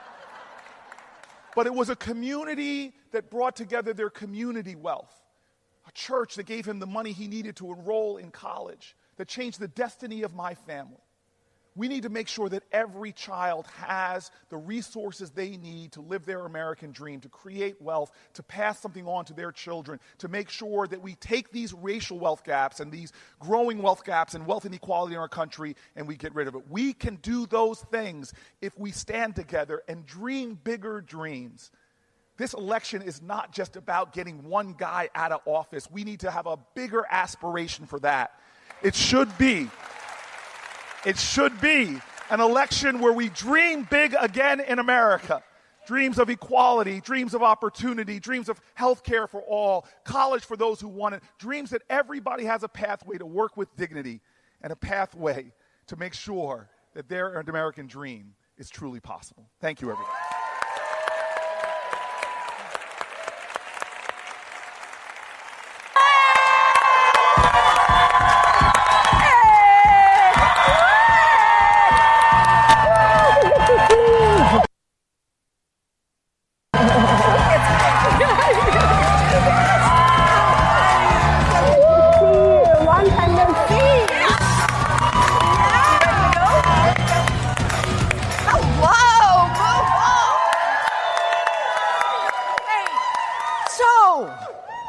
Being here with you guys. This is fabulous. So, big idea. Big idea. Go for it. Big idea. I want an America that doesn't just work for a thin slice at the top. I want to build an America that works for all of us. Now, so how do you get there? From here to there. And it starts by talking about what's broken, what's wrong. Because we have a government, powerful government in Washington that works great, fabulously for giant drug companies. Just not for people trying to get a prescription filled, right? It's a government that works terrifically for for-profit prisons. Just not for the people whose lives are being destroyed by those prisons. It's a government that works great for giant oil companies that want to drill everywhere. Just not for the rest of us who are worried about climate change bearing down upon us. So when you've got a government that works great for a thin slice at the top, works fabulously for those with money, and isn't working well for much of anyone else, that's corruption, pure and simple, and you need to call it out for what it is.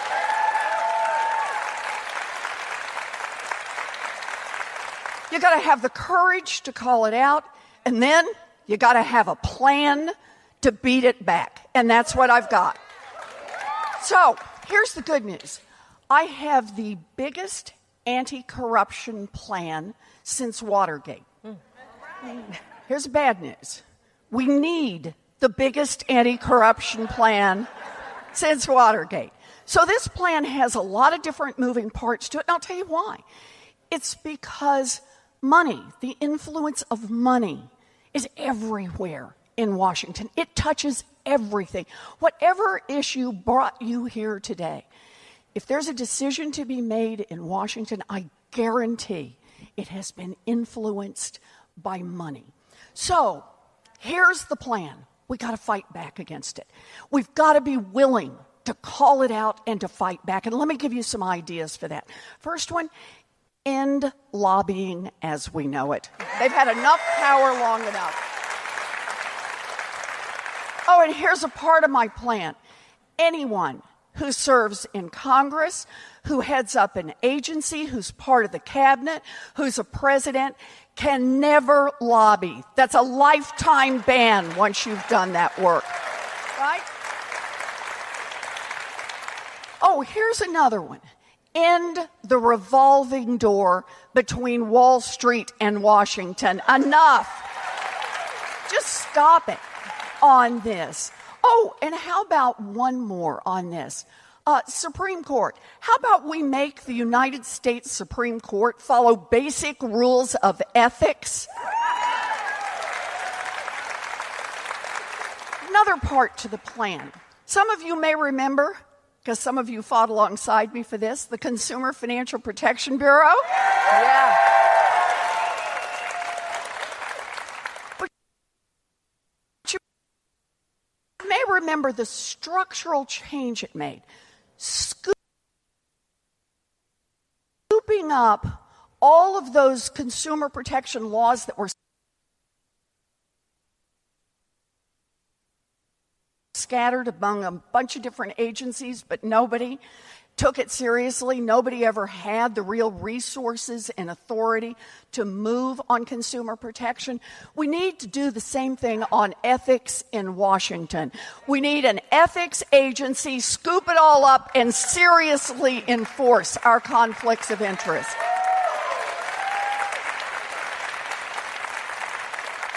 Okay, and just one more. I could do this all day because it's got a lot of parts. But just one more. You really want to root out some corruption? Here's a way to do it. How about if we make everybody who runs for federal office put their tax returns online? Yes. Yes. So that's the idea. The idea is to fight back against the corruption. We fight back against the corruption. The change that's possible then, the democracy starts to work. So, what can we do? We get a 2-cent wealth tax. Yes. On the biggest fortunes in this country, the top 0.1%, $50 million above that, right? Your 50 millionth and first dollar, 2 cents. And then what do we do for the 2 cents? Universal child care for every baby age 0 to 5. Universal pre-K for every 3-year-old and 4-year-old in this country. Raise the wages of every child care worker and preschool teacher in this country to a professional level. And this is how we pay for universal technical school, 2-year college, and 4-year college for every one of our kids. Oh, and one more part. With that same 2 cents, think about it. All these things we can do. We can also cancel student loan debt for 95% of those who have it.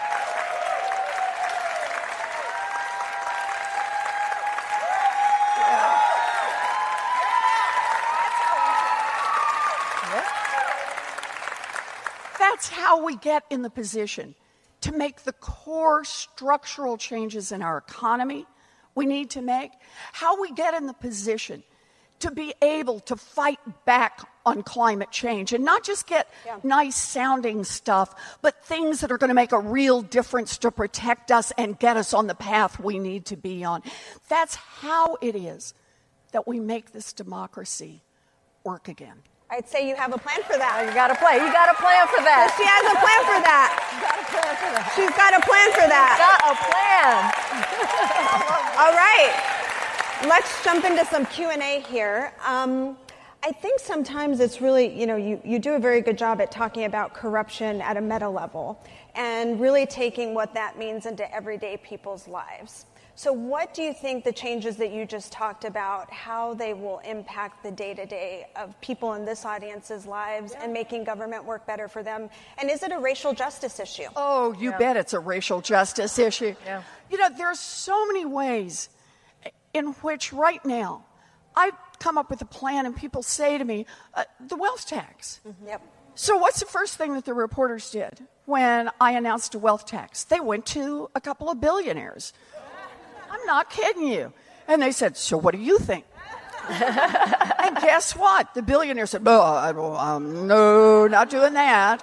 And I actually have had people tell me in Washington, well, if you're going to ask for more money from 0.1%, if you're going to ask for 2 cents on the dollar for their money above $50 million, you never get that done. You can't get that done in a democracy. And that's the part that really gets to me. Mm-hmm. It's the notion that Washington has fully absorbed. Those guys, look, I get it. They got more money than you do. They have more money than I do. I get that. But here's the deal. They don't own a bigger share of our democracy than the rest of us. And that's why we need to be in this fight. So I'll give you a perfect example on that. I have a housing bill. Okay, and the idea behind this housing plan is to build about 3 million new housing units in this country. Yep. Moody's says it'll bring down the cost of housing across this nation by about 10%. We need this in urban areas. We need this in rural areas. Look, if you're going to buy a McMansion, plenty of opportunities for you. But if you're not, if you're middle class, if you're working class, if you're part of the working poor, if you're part of the poor, if you have disabilities, if you're a senior who wants to be able to age in place, if you want to have independent living, all of those things, we need to make a federal commitment. So think about that. It's over 3 million housing units. I've got it fully paid for by a tax, surprise, surprise, on the biggest estates in this country. Now, here's the deal. I talk about this, and I talk about it not just for what it means to build more housing, but also what it means for racial equity. Mm-hmm. You know, housing is the number one way that families pass on wealth in America. So, you know, you buy that house, the asset appreciates over time, and then if the family's really lucky and grandma and grandpa can stay in it until they pass, they hand on that value to the next generation, and that's how you lift up generation after generation. And that's how it's worked for a long time. So it should surprise no one in here that starting relatively early in the 20th century, America, our government, started investing in the purchase of housing, subsidizing it for white people, but not for black people, not for people who lived in communities of color. They used redlining to actively discriminate. That was still going on until the 1960s. Think about that. So my proposal, and it's felt in not only the housing statistics, but wealth statistics, the black-white wealth gap. So my proposal says that we're going to build about 3 million new housing units overall, but we're going to stop and acknowledge the role that discrimination has played generation after generation in America. And we're going to set aside money to make sure that first-time home buyers who live in formerly redlined areas or people who got cheated during the housing crash in those areas are going to have some assistance to be able to buy homes and get on that wealth building path. So there's an example. Great. That's great, Senator. So we got to ask our Move On member question here, which comes from Sharon, a Move On member from Nevada. Hi, Sharon. Hello, Sharon. Hope you're watching. Gun violence is out of control. Yes. There is an overwhelming surge in mass shootings nationwide. We saw what happened, unfortunately, yesterday in Virginia Beach. And so as a result, our places of worship, schools, and concert venues are under attack in this country. What are your plans on gun control moving forward? Okay, so it's a really good question, but I really want to reframe this a little bit. Mm-hmm. We talk a lot about mass shootings, and I'm very sorry about what happened yesterday in Virginia Beach. But it's not just mass shootings. This is happening all across America. It's happening on sidewalks and playgrounds, in people's backyards. It's happening family by family across this country, and it doesn't get the same headlines. Yep. No, and that is wrong. Yes. We have a gun problem in America, and it is putting our children at risk all across this nation. Yep.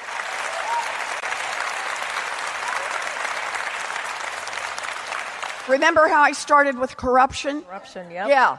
The NRA is holding Congress hostage, and it's time to fight back. It is time to fight back. So here's how I see this. 7 children today, children and teens, will likely die from gun violence.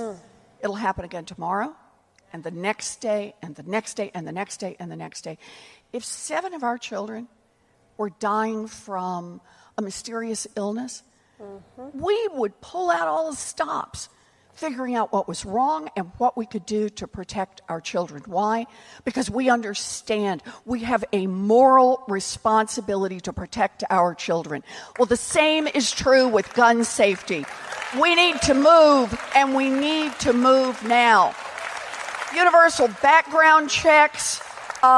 Weapons of war do not belong on our streets and sidewalks. We need the research into it to figure out which pieces work best, but we need to treat this like the public health emergency that it is. Thank you. Thanks, Sharon. We've got about 3 minutes left. 3 minutes left. So just one last question. Sure. What do you say to the young voter today who is turned off to politics and who doesn't think their vote matters because of what they see every day on TV and they feel too hopeless to change it? Oh, Yeah. She's got a This is plan it. for that. He has a plan for I got that. a plan for that. Plan for that. Yeah. But it's true. Look, a lot of people want to talk about the guy in the White House, and I get it. Ugh. But we need to think about an America that was broken long before he arrived there. The America that elected him, right? That is a broken country.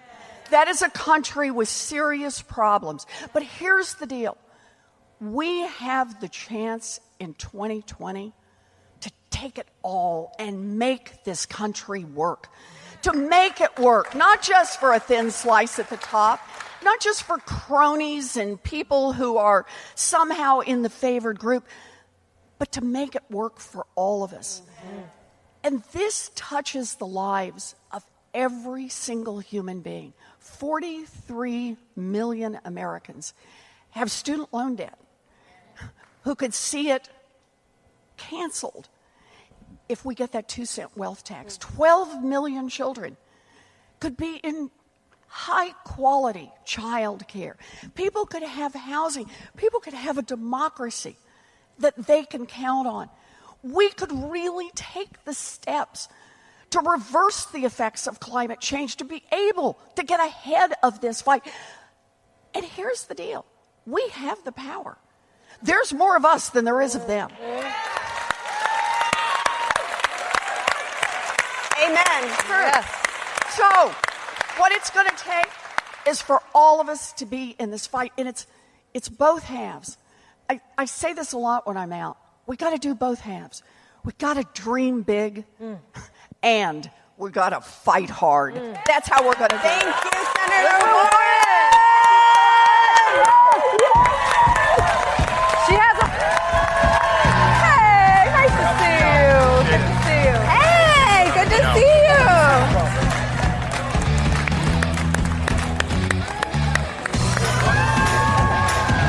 Right here. Yours. There you go. Go for it.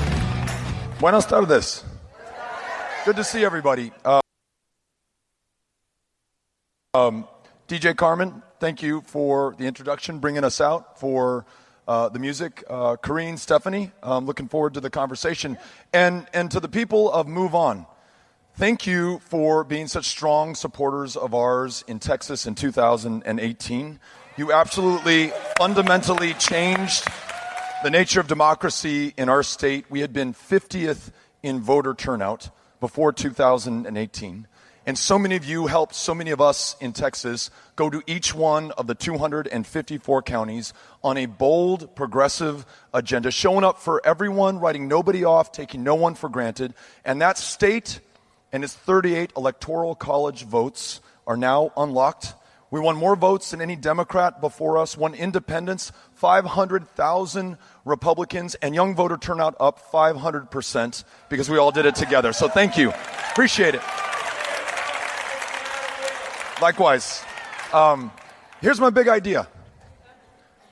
What if we said that we really wanted to ensure that every immigrant who's come to this country of immigrants and asylum seekers and refugees was truly treated with the dignity and respect that they deserved, and we did not try to mirror Republicans by saying, but first, we're going to get tough on them, break up those families, deport them, internal enforcement, walls, none of that stuff. What if we said, Si queremos asegurar nuestras comunidades, vamos a tratar cada persona con respeto y dignidad. That we will never again put another child in another cage, deport her mother back to the very country from which she fled in the first place. Never allow another dreamer, more than 1 million strong, every bit as American as anyone else here in this theater tonight, live in fear of deportation back to a country that they do not know. Make them U.S. citizens here in their true home country. Cancel the president's chaos on the border. The executive actions, the Muslim travel ban, all of this bullshit that in no way, in any way, effectively represents the best traditions and values of the United States of America. What if the 9 million green card holders in this country who have legal permanent residency were able to become U.S. citizens because we canceled any fees for their citizenship application, mailed them fully filled out application forms, además, and then the 11 million, so many of whom are working the toughest, the hardest jobs in this country, that no one born in this country is willing to work. Maybe if they are lucky, working for a minimum wage, far too often working for something far below a minimum wage, if they earn a wage at all. Kept in modern day bondage, their immigration status used as leverage against them. If we did this, not only would we be living in concert with our values and our foundational principle that we are a nation not comprised of a people of a singular race or ethnicity or common ancestry, but that we are all created equal. We are a people of the planet who's found a home here to reveal their genius so that we could become the indispensable country. That which alone can do for ourselves in the world which no other can. You can measure this economically. And over the next 20 years, the conservative estimate is this adds $1.2 trillion to our economy. You can measure it through security. My hometown, El Paso, Texas, one of the safest cities in the United States of America, 20 years running, not despite, but because we are a city of immigrants. A quarter of those with whom I was born and whom I live came from another country, chose us. Their very presence makes us stronger, more successful, and safer. So listen, we can meet this opportunity because if immigration is a problem, it is the best problem we have ever had in this country's history. We can ensure that we treat those who come to our borders after fleeing the deadliest places on the planet with the respect that they deserve. And then we can help those in Honduras, in Guatemala, in El Salvador reduce violence, address historic droughts caused not by God, nor by Mother Nature, but by our own emissions and excesses and inaction in the face of the facts and the science. We will have a stronger, safer, more successful country for it. That's my big idea. Thank you all for having us out. Gracias. Thank you. Thank you so much. right. Stephanie has the first question for you. So, as you know, I grew up right down the street from El Paso in Las Cruces, so I grew up on the border as well and know very well kind of the opportunities and challenges that exist along the border. People have tried to pass immigration reform for 30 years, but has had enormous opposition. And there are levers in the legislative branch and there are levers administratively and through the executive branch, as we've seen. So what are the things that can be done, and what is the priority that this should take in a post-Trump era in terms of prioritization and how quickly we should act, and what can be done to break this logjam of opposition? It's rare that I meet a Republican, a Democrat, an independent, an American who thinks that it's okay to meet these children with cages or their parents with deportation. What would compel you to make a 2,000-mile journey on foot or atop a train known as the Beast or La Bestia, unless that was the only thing you could do to save the life of that child for whom you will sacrifice anything? And so I find some common cause with my fellow Americans when I say, instead of meeting them with a wall or this inhumanity or this cruelty or this torture, what if we obviated the need for them to make that journey in the first place. When we invest in violence reduction in the Central Triangle of Central America, the Northern Triangle of Central America, when we help U.S. farmers connect with their counterparts in Honduras going through historic droughts right now, fewer families have to make that journey. It's incredibly important for us to take that foreign leadership right now, and there's consensus on that. These dreamers that we just spoke of, more than 1 million strong. California holds more than any other state. Texas is right behind you. I have yet to meet an American who wants to deport them back because they understand that everything that we've invested in them will be lost to us in this country if they reveal their genius someplace else. And then it's not just in border states like ours, but traveling in Iowa, I'm meeting farmers, I'm going to these small communities. Their vitality depends on their ability to attract immigrants, and those immigrants having a full seat at the table. That's why it's so important not just to focus on the undocumented, as important as they are, but those who have the opportunity to naturalize now, speed that process so that they're fully engaged, not just economically, but democratically. It's going to make this country so much stronger for it. So we're going to make that case everywhere to everyone and ensure that everyone's got a seat at the table. That crosses party and geographical lines. Thanks. Thank you. Thank you so much, Congressman. So my question to you, so clearly you are from El Paso, you represented that area. I went to El Paso about a year ago when the zero tolerance policy really became very nationwide of what was happening, and these families were being separated. And I went to the detention center, the Tornillo Detention Center. It was all very heartbreaking, as you can imagine. We didn't get to go inside, but we did a vigil, we protested out front.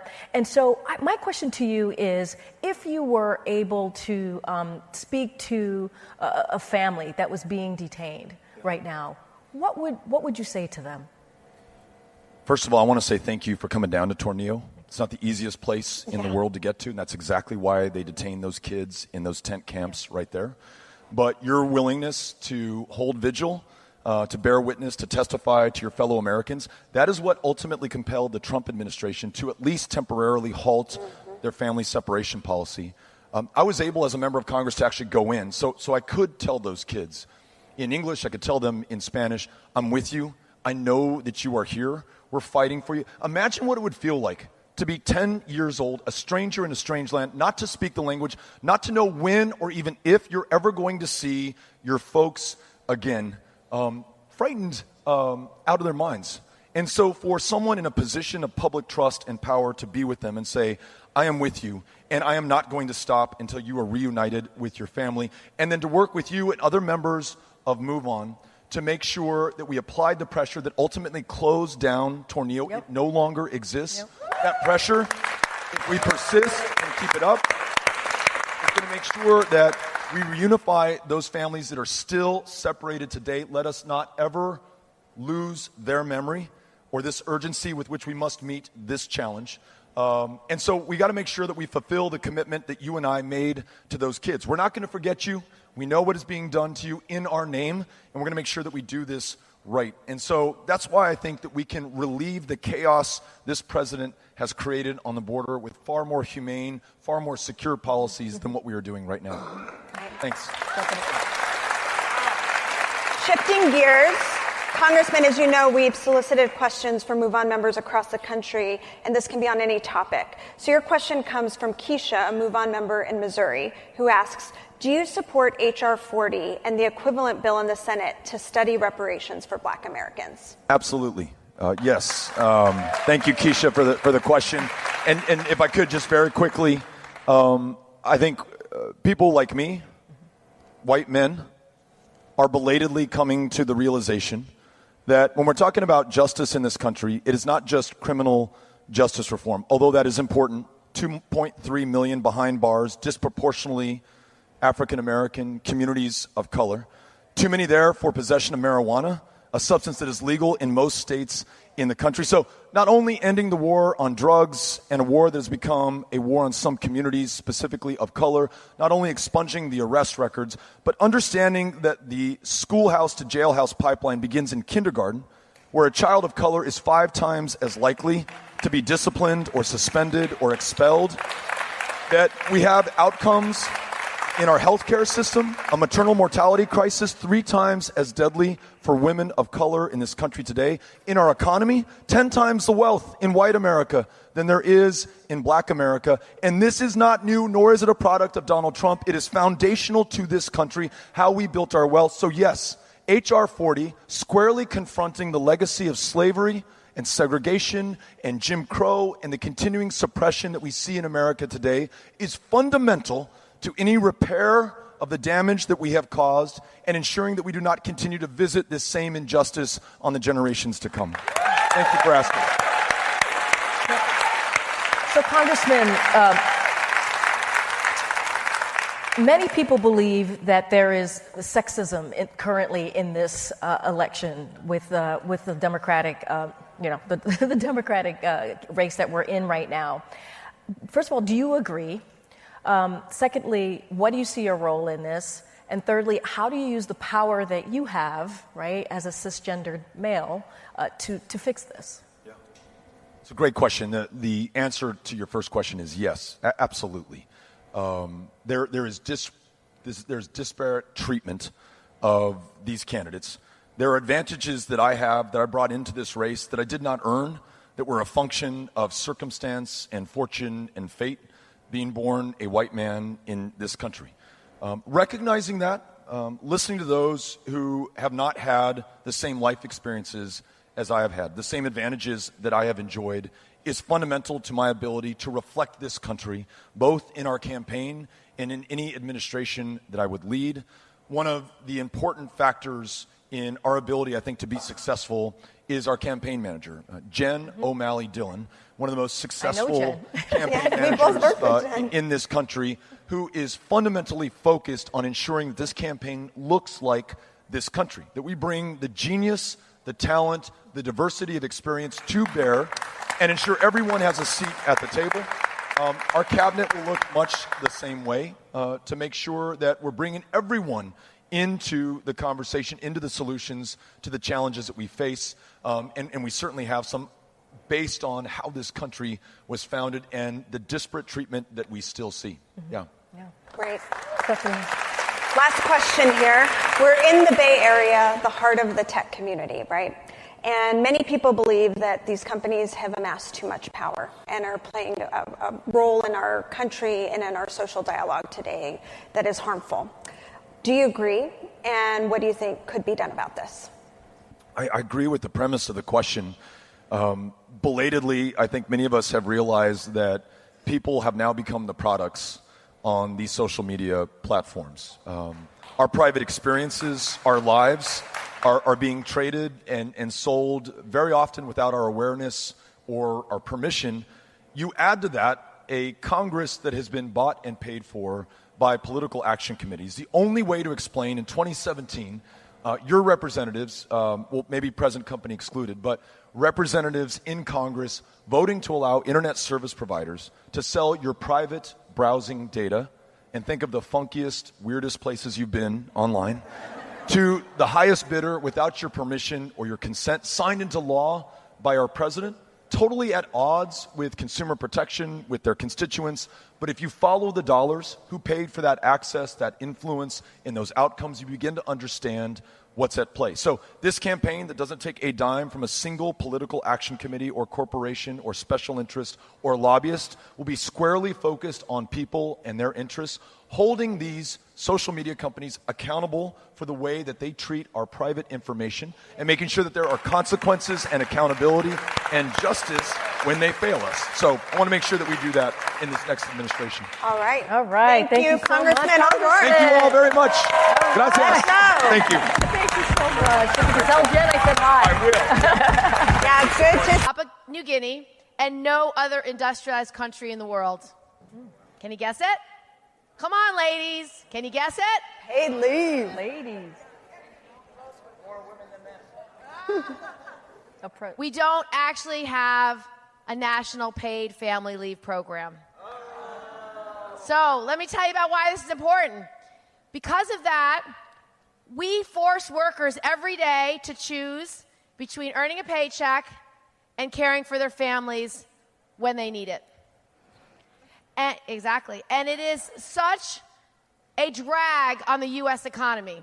It's something that actually harms us, our economy, and our families. So let me tell you the problem. Every worker in America, every single one, is going to have a moment in life where they have a crippling decision to make. Do they bring home a paycheck, or do they care for a loved one who needs their help urgently? Whether it's a parent who's dying. I had a worker, my speechwriter, and his mother was suffering from cancer. And he knew that he needed to be by her side for at least a few weeks before she passed. I made sure my office had paid leave so he could do that. There are so many instances where workers need to meet a family need that's really real. Whether it's a new baby, whether it's a sick child or a sick family member, or you're sick yourself, or an ill spouse. So the truth is, this is something that's going to affect all of us. And it doesn't just affect us and our ability to provide for our families, but if you are a low-wage worker, or you are a worker who doesn't have access to leave, which is 8 out of 10 of us don't have access to paid leave, you do have to make the choice. Do I earn the paycheck that actually feeds my family, or do I meet the urgent need? And just imagine that crippling decision for you when you know you can't actually survive or feed your child if you're not at work. Imagine your child in a car accident and in a wheelchair and not being able to care for her. I've met that mom.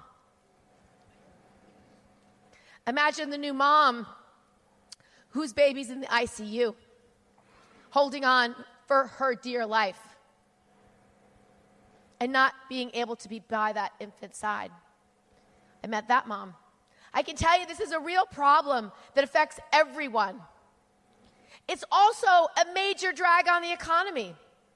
Because the absence of paid leave in this country, it costs us $20 billion a year. $20 billion a year where people aren't earning when they do need to leave the workplace to meet that family need. Less money going to our small businesses. Less money going right into the economy. So what's the answer? Do we have a solution? Yes, we do. I have it. Let's pass a national paid leave bill that actually works. It doesn't cost a lot of money. It's an earned benefit, just like Social Security. It costs about $2 a week for the average worker. That's the cost of a cup of coffee a week, and your employer matches it. Seems like it's pretty reasonable, right? And what does it give you? It gives you the ability to take up to 3 months off when you need it. It gives you the ability to earn an income, up to 66% of your income, when you need it. It means you're going to make your mortgage payment or your rent payment or your car payment. It means you're going to be by your dying parent's side. It means you're going to be with your loved one when they need you. It makes so much sense. So what's standing in the way? What do you think? What do you think? Yeah, money? Yeah. No, I don't think that's it. It's that our legislatures do not represent us well. They look at this issue and they say, oh, it's just a women's issue. Well, you know what? We are 52% of the U.S. population. Pretty important. And it is a women's issue, but it's also an economic issue. It's an issue that affects our small businesses. It's an issue that creates economic justice. It's an issue that affects our lowest income workers. It's an issue that affects all of us. It is a global issue. And so we need to ask more of our legislatures around this country. We need to lift up the voices of the people who feel left behind, and we need to pass the bill. The good news is we're far closer than we ever were before. I've been working on this since 2013. When I started working on national paid leave, I only had a handful of Democrats who even supported it. Today, most Democrats do support it. Even Republicans support it. Even President Trump sticks in his State of the Union. His ideas about how to get there are not very good. But at least he thinks that we need national paid leave. So this is a time, this is a moment, this is an idea whose time has come. And I believe that if we work hard, we can get it done. And we shouldn't stop there. We should also pass my entire platform of ideas called the Family Bill of Rights, which is a fundamental piece of ideas and legislation that helps all parents be able to provide for their kids. It first ensures a safe pregnancy. It ensures that everyone can have access to being a parent, our LGBTQ couples, so they can adopt. Making sure people who need access to fertility treatments can get it and have it be covered by insurers and low-income people. Make sure that first month of life, that child survives. Having baby bundles where you bring home everything the baby needs in the first month of life. It works in states and countries around the world.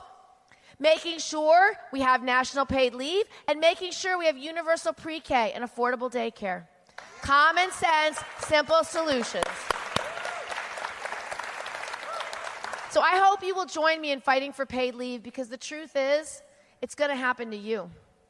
And this solution is so elegant because it helps small businesses who could never compete. It helps the 8 out of 10 workers who don't have access today. And you know what? We know it works.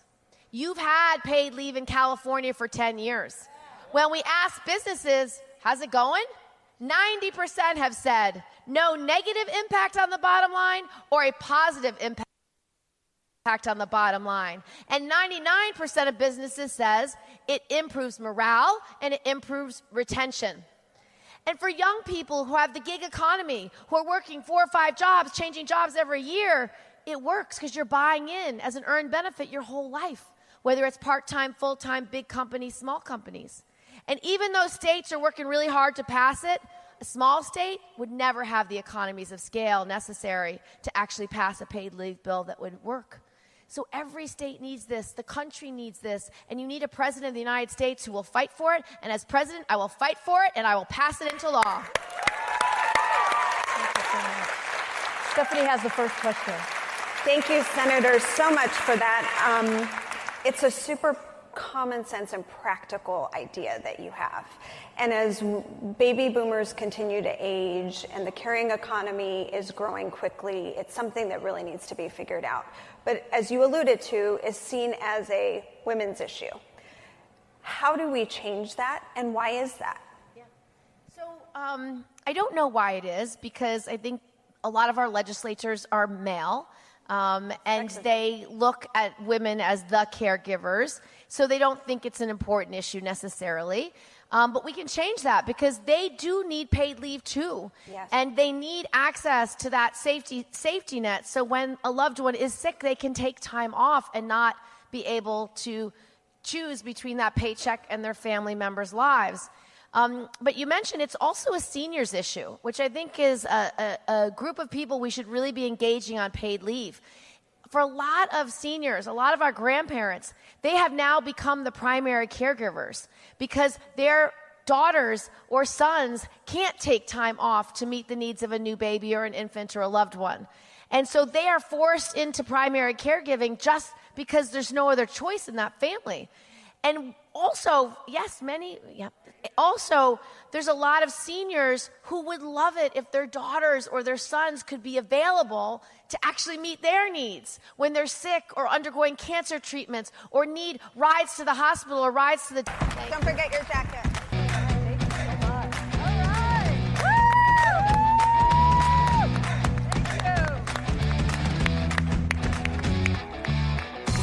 That was awesome, and I love hearing candidates talk about racial equity issues. Can we just say thank you to DJ Carmen Sandiego?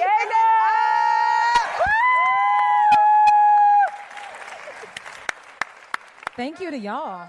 Thank you. I appreciate it. I'm a new DJ, so thank you. Gotta love the DJ. You gotta love the DJ. Anybody who is talking about racial equity, to me, like, we really have to take that seriously. Thank you, MoveOn. Thank you, all these leaders. Thank you. Okay, the clock is ticking. I got 5 minutes to give you my idea. I got a lot of ideas, but I'm going to share one of them with you, and it's about equal pay. Okay, so here's the thing. 1963, what happened? Many things. Equal Pay Act was passed. So that said, hey, look, women aren't paid equally as men for the same amount of work. So we need to obviously have a law about it, because otherwise we can't get people to do the right thing. 1963 is passed. Fast forward to the year of our Lord, 2019. Women are paid 80 cents on the dollar to men. Black women, 61 cents. Native American women, 58 cents. Latinas, 53 cents. I like the cap that you're wearing. Enough! Exclamation point. Right? Enough. Because it's not a debatable point. It's not a debatable point. It has been the case for decades that women are paid less than men for the same work. So that's off the table for discussion. Is it an issue? The issue is, what are we going to do about it? Because most importantly, the goal is not just what are you going to say about it, how are you going to get to the point that women are paid equally as men, right? So we had some great advancement. President Obama, first thing he signed, Lilly Ledbetter Act. It was incredible. It was important. Lilly Ledbetter, incredible woman. She's still around fighting. And so we got it so that women could actually litigate the case. They could sue. Didn't have to worry about a statute of limitations. Okay, so here's what I'm proposing. Big idea. So here's how it works out. So let's say the woman is working. Maybe she's got the guy who sits next to her if it's an open space. Maybe he's in the cubicle next to her. And they're doing the same work. And then maybe they meet at the food truck, or on the elevator, or, old school at the water cooler, right? And they're talking about, I don't know, what they got the kids for their birthday. And she's like, you got your kids some really serious stuff. My kids didn't get that. I wonder what's going on here. I wonder if we're paid the same amount. And then the other things start happening. He rolls up in some car, and it's kind of, out of her pay grade. She's like, what's going on here? So she goes to the supervisor. I'd like to know if John and I are getting paid the same amount. The supervisor says, I can't tell you about salaries. So then she goes to EOC, and they say, well, give us some more information. Do you have anything else, right? So that means she's got to, on her own, start investigating. And then maybe if she gets enough, she can take a complaint, and then maybe she even has to take it to court to sue on the issue, sue the employer, which means she's got to come out of her own pocket for a lawyer. This is a working woman who's got a job. She may have kids. She may be a single mother. And we're putting the burden on her to make sure the employer is doing what, by law, they're required to do. So here's my big idea. Shift the burden. Okay. Right? So what I am requiring, and will require when elected President of the United States, is that the burden will shift to the employer to prove that they are paying women the same amount as men for the same work. And this is then about transparency. I'm going to require that they post on their website what they're paying people for equal work. Then, because I'm all into also enforcement, so I am also prepared, as part of my initiative and my big idea, to say to those corporations, until you are paying women equally for the work they are performing, for every 1% differential between what the woman is making versus what the man is making, so let's say there's a 1% differential. No, let's go further because it's more accurate. Let's say there's a 5 to 10 to 20% differential. Well, for every 1% differential, you have to pay a fine of 1% out of your profits from the year before. So 5% differential, you got to pay 5% as a fine of what your profits were the year before. And where is that money going to go? Well, we've been talking a lot about the need for family leave, but what we really need is paid family leave. That money is going to go into a fund for paid family leave so that those women also, who invariably are the ones who have to leave work to take care of a sick child or an aging parent, can also get paid while they are doing that important work. So that's my big idea. Woo! That's fantastic. Thank you so much. What an impactful big idea it would have, clearly in particular for women. So obviously you're a woman of color, and have seen and experienced how women of color are disproportionately impacted, right, by discrimination. The question I have for you is this personal for you? Have you experienced this in your career? It is personal for me. It is personal for me. Look, I mean, I am obviously a woman of color, as you point out. My mother was also a woman of color. And, aunties and relatives, all women of color. And it is not a new issue for me at all. And the reality of it is that when we look at what has happened in our country, we know that the battle for economic justice is a real battle. It is a civil rights battle. It is a battle about equality and fairness. And on the issue of pay equity as it relates to women of color.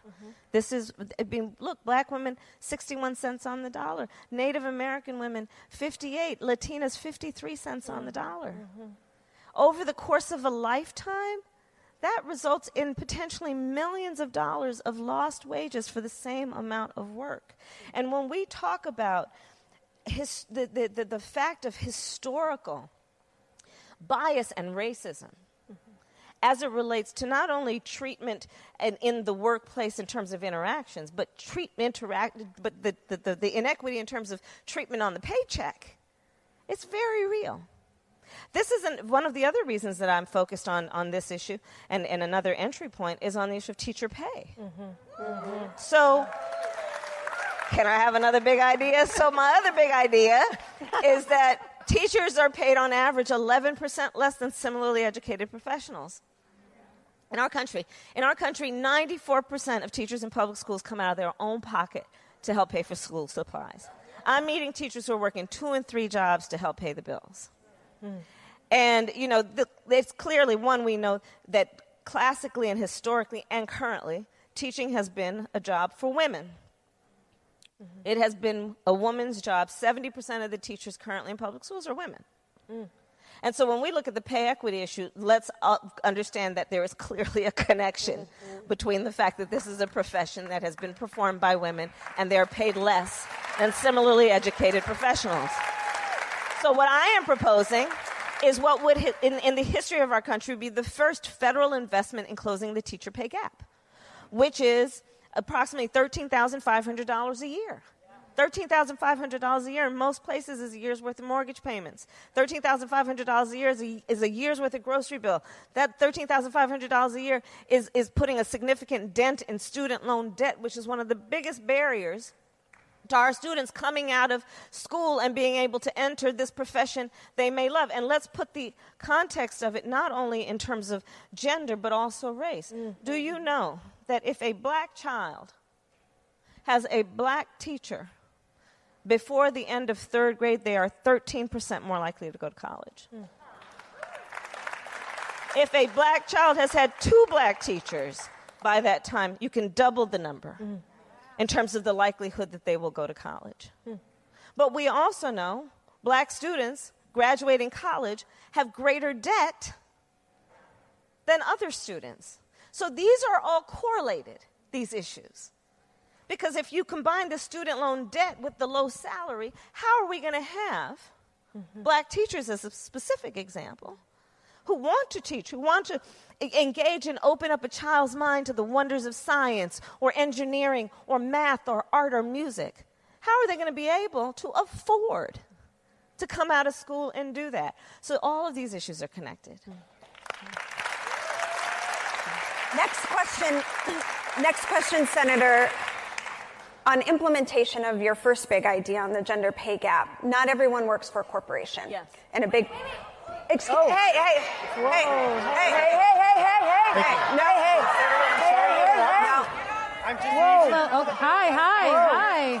We're just outside this building protesting a few minutes ago, asking for your attention to a much bigger idea than... Thank you so much, sir, for your big idea. But we want to make sure that we are able to get through this. Okay, it's okay, folks. It's okay. People have their own big ideas.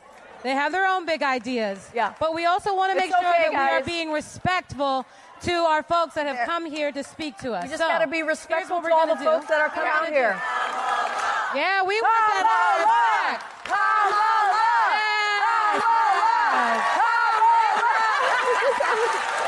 You okay, Mama? They're good. I'm good. We need a mic for her. We need a mic. I'm good. All right. Don't worry. I'm so sorry about that. All right. Give it up. Give it up for your Senator for California. You're good. Good. You had a question, and I want to answer. We do have a question. Yes. Big ideas for him. Yes. Okay, we're going to actually go to a Move On member question, which is from Ryan from South Carolina, who asks, what steps would you take to gain and protect the rights and lives of all LGBTQ people?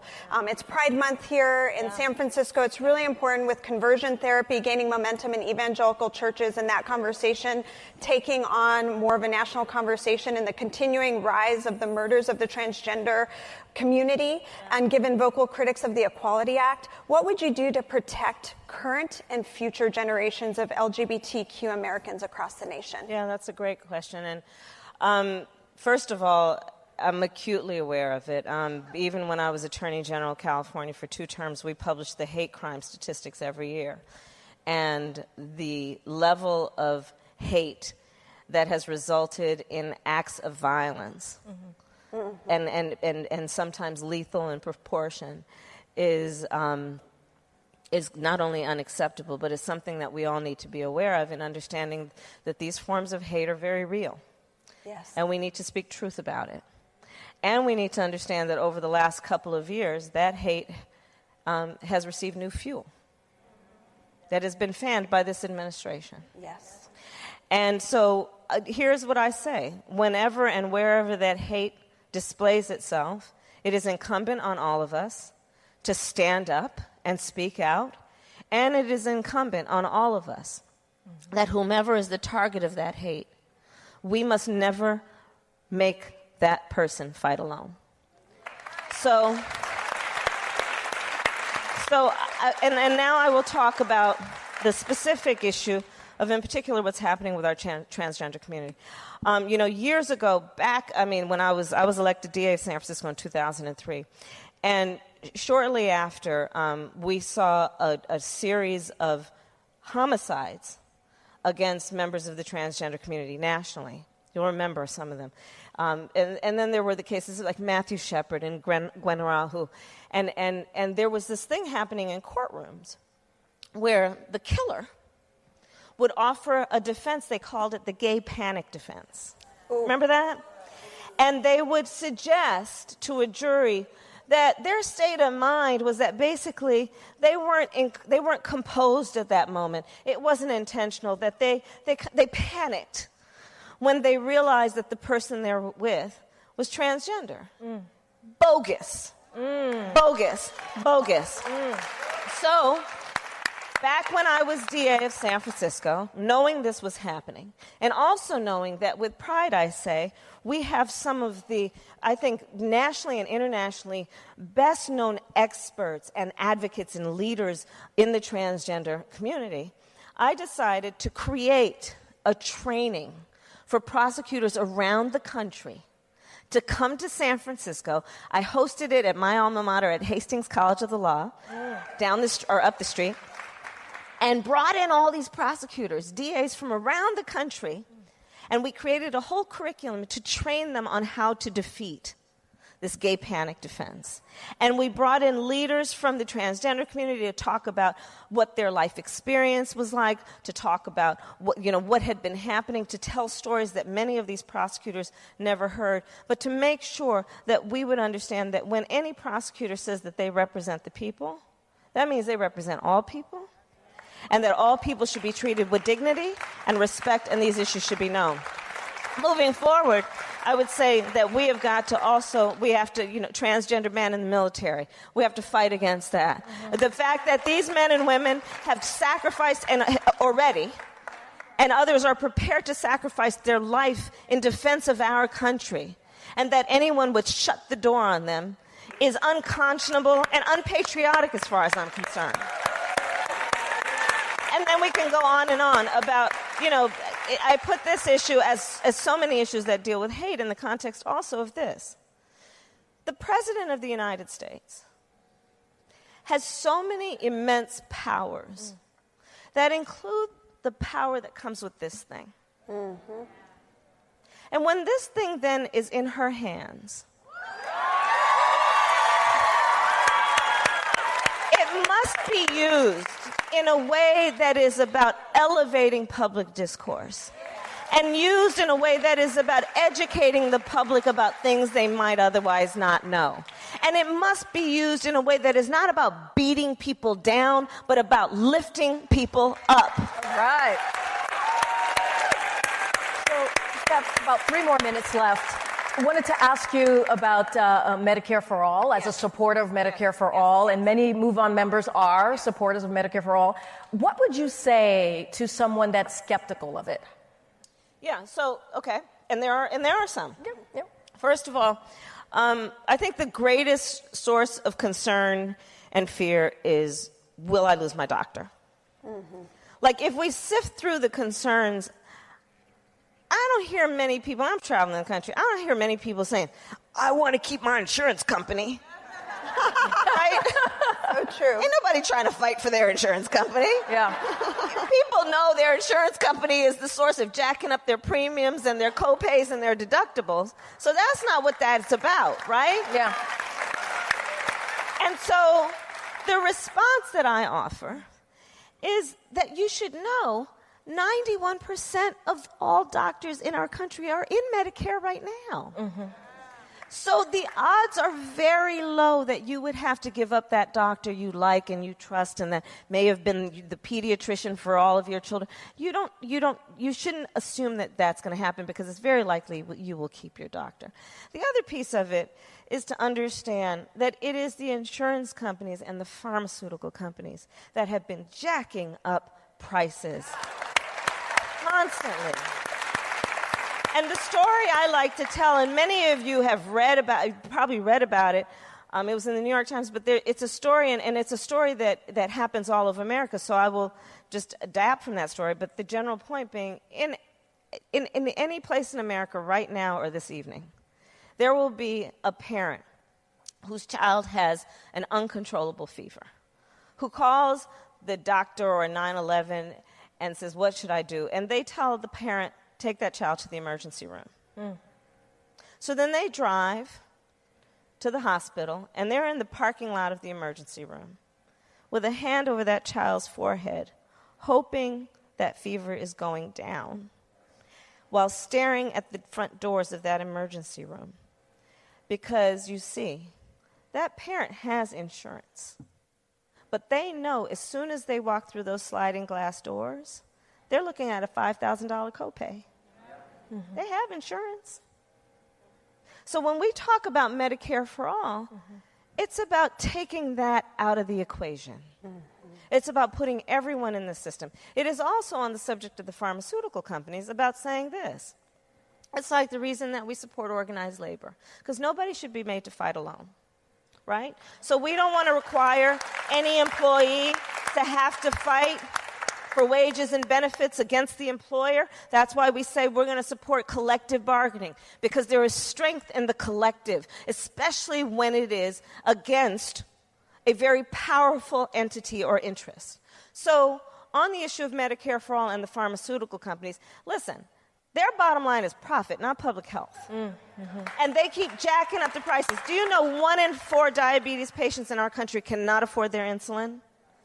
There is a syringe that, when applied, can save the life of someone who has OD'd from opioids. Do you know that syringe can cost up to $4,000? Mm.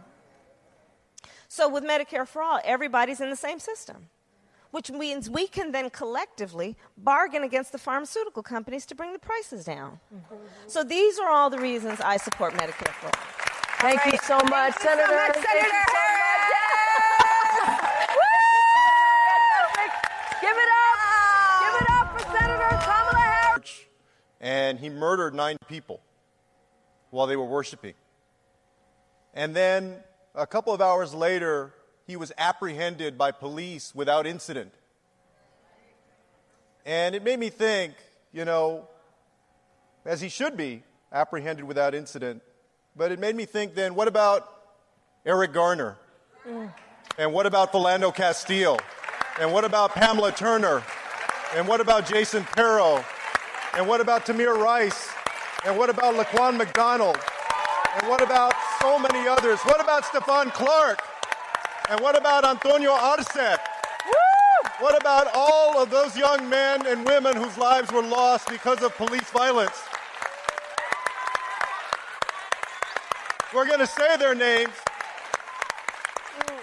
The thing is that how many of these videos do we have to watch to understand that even though we have some great police officers, this is not a case of bad apples. The system is broken. The system is broken. The system is broken. So let's fix it.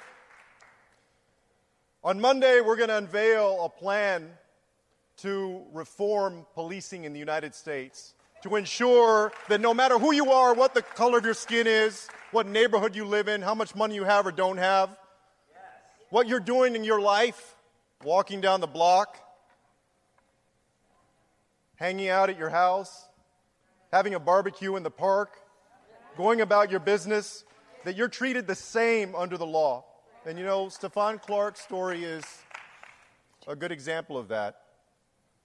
Police were in search of a young man that they believe had committed a crime, and they started running after Stefan, and they went into the backyard of a home and went around a blind corner, and within a couple of seconds, they had fired 20 shots and killed Stefan.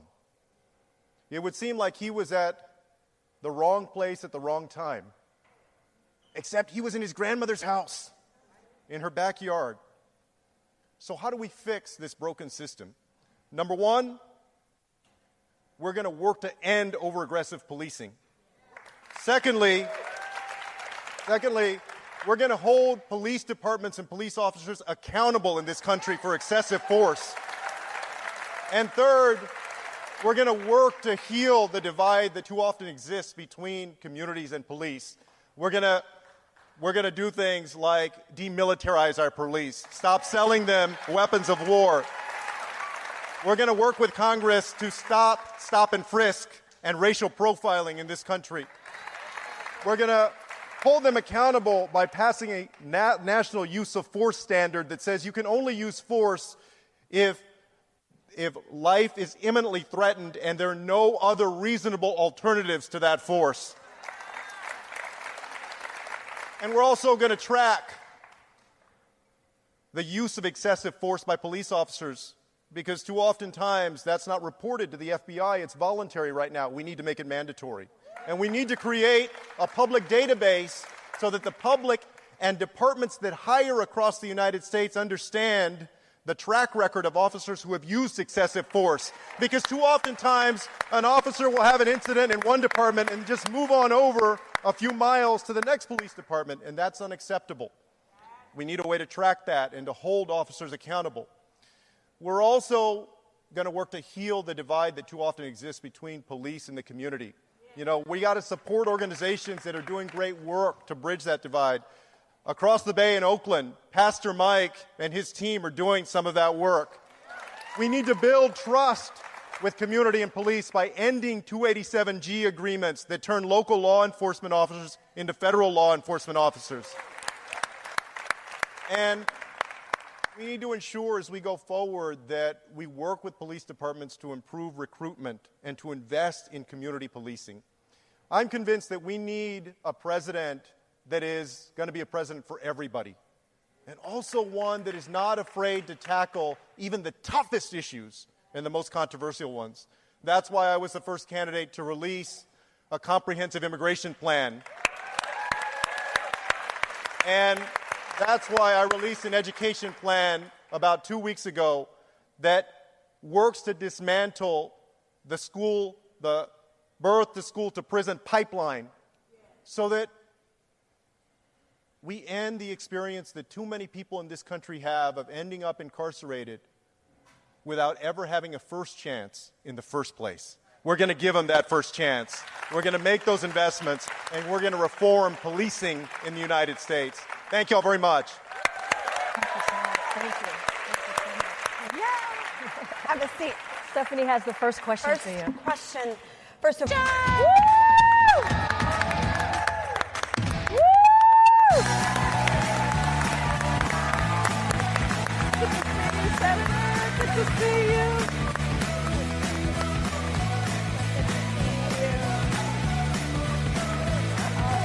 stage is yours.